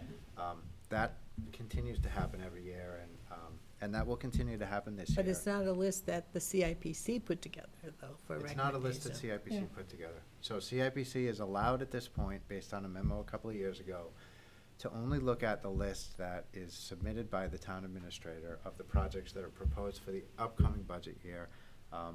And so it looks at that list, it has whatever discussions it needs to have with the budget holders of those particular line items to understand what the prioritization is of that particular line item. We look at the funding sources, to the extent possible, we do the best job we can to give an up or down vote on the list. It's just not an effective process to actually vet the list, because we don't know what the other requests were. We don't know how the decision was made to bring certain projects forward. We don't know which projects aren't being delivered that maybe actually need to be delivered. And we have stuff like the police cars going on there that would have never gone on from a CIPC body. Yeah, they're supposed to be operating. That's operating budget. So I'd like to make a motion. I move that the Finance Committee form a subcommittee for capital planning bylaw to be submitted to the town May. And I'd like to see Matt and Colleen and a third member who would like to volunteer. I will volunteer. My licensure course is over. Are you on the committee? Nope. Can we put Dan on, since he's not on the other committee? Is that all right with you, Irene? Yeah, Or that's fine. Unless you Yeah, really, nope, or I- would you nope, rather I'm have 4 fine. people? I will send back. Or if you want 4 people, let me know. I'm willing to go either way. I'll take any comers. Okay, so then it'll be Matt, Colleen, broader the Irene, perspective, the and better, I think. Dan, who will be on this capital planning bylaw committee And that for doesn't look like a subcommittee thing for for- finance committee. Like that, right? I need a second. Second. That would be 5. Okay. She's concerned about quorum issues. You don't have a quorum with 4. Right. That's what Okay, I have a motion made and seconded. Any discussion on the motion? Excellent idea. All in favor? Aye. Opposed? Motion carries. All right. Okay, moving on. A little question. Super Park, can that be funded from, what is that? the community preservation? It CPC? can, it did get some funding from there, but it's Yep. sunset. That's right. Huh. Jeez. Oh, we're putting a lot of money into the town common. It's too bad we can't put it into the super park. A lot of money gone into the town common over the many years that I've been in this town, so. All right, now what? I like the Common. I do too, One of my favorite places in town. Sure. Oh, yeah. but it is the third Nice on a rail. sunny day. Get an ice cream on the common and sit there and, I love the concerts. I am a frequent concert goer, and I love the farmer's market. Okay. Meeting minutes. I move we approve the minutes for October 21st as presented. second. Motion made and seconded. Any discussion? All in favor? Aye. Motion carries. We did our outstanding bill. Okay. I'd like to discuss subcommittee assignments. DPW is meeting tomorrow night. I have no update, but I'll have a full update for our next meeting. We're meeting tomorrow night. That is a big spiffy building they're putting up there. Yep. Okay, EDC is cruising along, working very hard, trying to, get projects to come in. John's done a wonderful job of creating, a brochure that's used to present the town in a very professional and positive light. There are some things brewing, but until things are signed on the dotted line, I'm not going to try and pretend anything's happening, but there's a lot of nibbles, so if this, if one or two of these things don't work out, I'm pretty sure that sooner rather than later, something else will come to take its place, because suddenly we seem to be a hot place, which is a good thing. The focus for the next couple of months, or the next month, is the Shop Grafton. Because having vibrant, small, local businesses helps the town in numerous ways, including making it an attractive place that larger companies want to come to, because the CEOs want to live here, and they know employees want to live here, and it's definitely useful, and creates a lot of positive vibe in the town, which is a good thing. And it keeps, dollars in the town. So it was popular last year. We think it's going to be even more popular this year, and one of the goals is to not just have Grafton people shopping at Grafton Chops, but getting people coming in from outside. And we think, we certainly got some of that last year, and we expect to get more of it this year. So a great thing. It's, everyone's happy about it. Love it. It's one of the best times of year for Grafton. It is. Yeah. So, and I'm up next for Library Building and Planning Committee. Go for it. We had the groundbreaking, which I couldn't go to because it was during the day, but it's See, happening. trees are getting cut. Yeah, and we had, positive feedback from the Mass Library people, that are in charge of, their part of the funding. They're happy. Everyone's happy, and things are cruising along on schedule at this point. Obviously, they had hoped to be breaking ground like 3 months ago, but for various reasons, that got put on hold. But as they say, once you've got shovels in the ground, the probability of surprises decreases exponentially. So they went through the old building, we had all the testing done, we did not turn up any nasty things that made us say, oh my God, we need, another $1 million for remediation.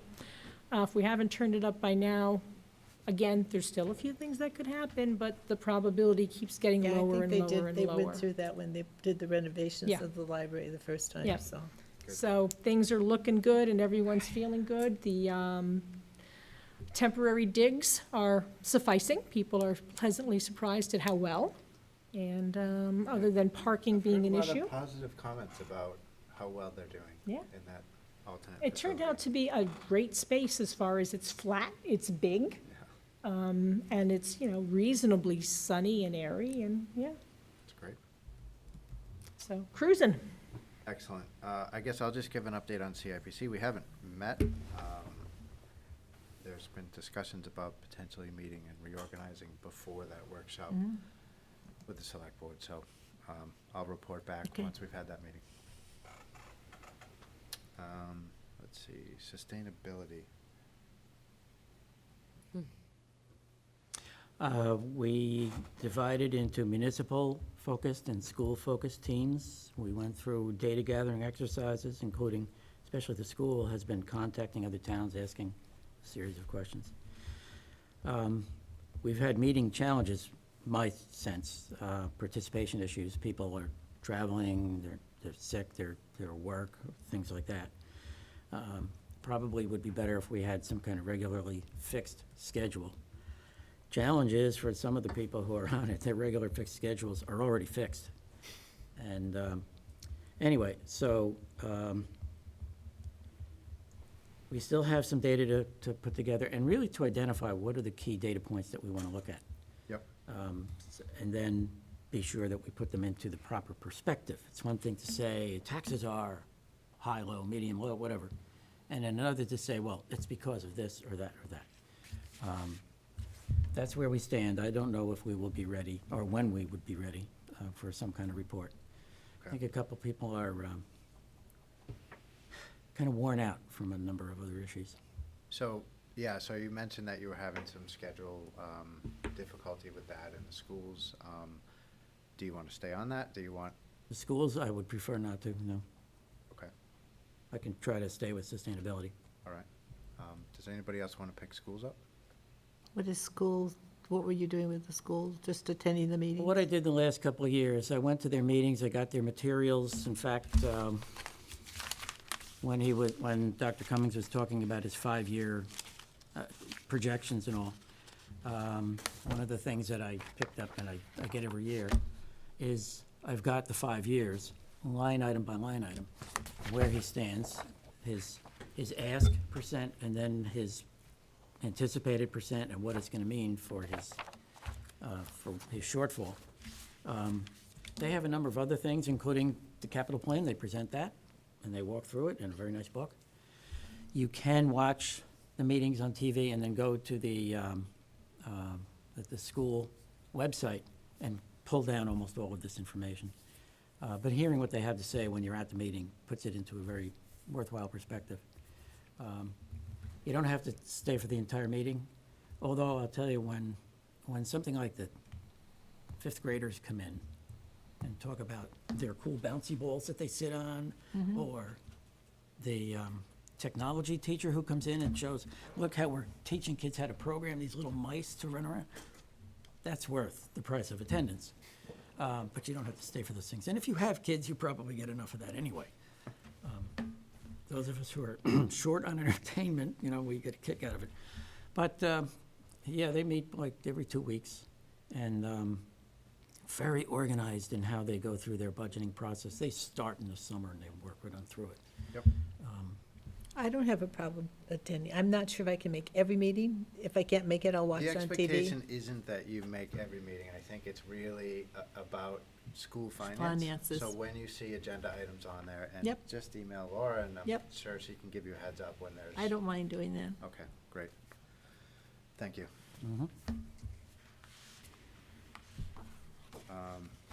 Okay, so shared services, I don't even know if it exists anymore. all right. It There is used a to. message, I have a message into the administration, and we'll look for a response. Got it. That whole idea was sharing services with other towns. Correct. Right. Yep. Right, so things like we ended up with for the Initially, it animal was shared control. services with the school department. Yeah. And then Ah. Okay, that's what Okay. initially was formed for, was to share services to cut down the operating budget and see what could be. And some things were done, but didn't last. So I don't know. They haven't met in years, Yeah. so. So we did, well, I guess the MRC thing. We was- did lots. We do veteran services. Yes. We do the animal control. animal control, yeah. that now. Health services. Yeah, there's lots of Okay. kind of regional organizations that. But that's usually done with the town administrator. He doesn't bring in the committee. And now we're doing mosquito control. Oh, now we've got mosquito control. Yep. Okay. Sue, did I miss anything? I've been known to do I that. can see here, I think we're in great shape. So our next meeting is, Proposed for January 22nd. We're not meeting in December at all? Nope. We don't want to meet to, I am anticipating that at some point, hopefully, we'll get an invite to go talk about. well, I intend to, Override. I intend to attend the selectmen's meeting on December 2nd, Me too. just to listen. I don't think that there's, I don't know, if 5 of us will show up. Cool. Well, we won't be voting. Yeah. We won't be voting on anything, so.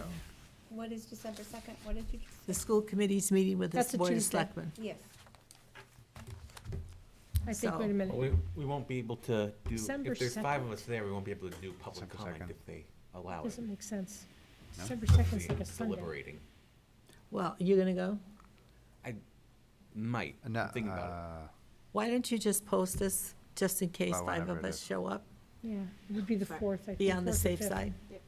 Because I'm definitely going. Fourth. Yeah, 4, 11, 18. Okay. That doesn't, So how maybe, does that maybe work? that is correct. Post that we're meeting in the same room. December Even though we're 2nd is not a gonna- Monday. Oh, it is a Monday, Yeah. okay. That- Yeah. I So like it isn't at their Board of Selectmen's meeting? Because it's December 2nd is a Monday. Monday, yeah. Oh, is it Monday, yeah. Yeah. You know I what think- capital, oh, sorry. So they're not going to do the 3rd? Maybe Or it's they just are, a in other words, workshop. that, yeah, because I think that's a scheduled select board meeting. This isn't a scheduled select board meeting, it's a, Workshop, yeah, okay. All right. it's a school budget discussion. Whose workshop is it? The select board? I guess so. It's a select board Yeah. meeting. Which would be Tuesday, right? I don't know. I'm sure we can all look it up online. And if 5 of us show up, though, if we want to make a comment or something, we should be posted, just in case. Agreed. It wouldn't hurt. I mean, what are they going to do? I'll just probably be sighing most of the time I'm there anyway, so. I don't know, does sighing count as expressing an opinion? Might be. Nope. We will not make it. All right, I can will sigh. entertain a motion to adjourn. Well, so moved. Second. Moved and seconded, all in favor?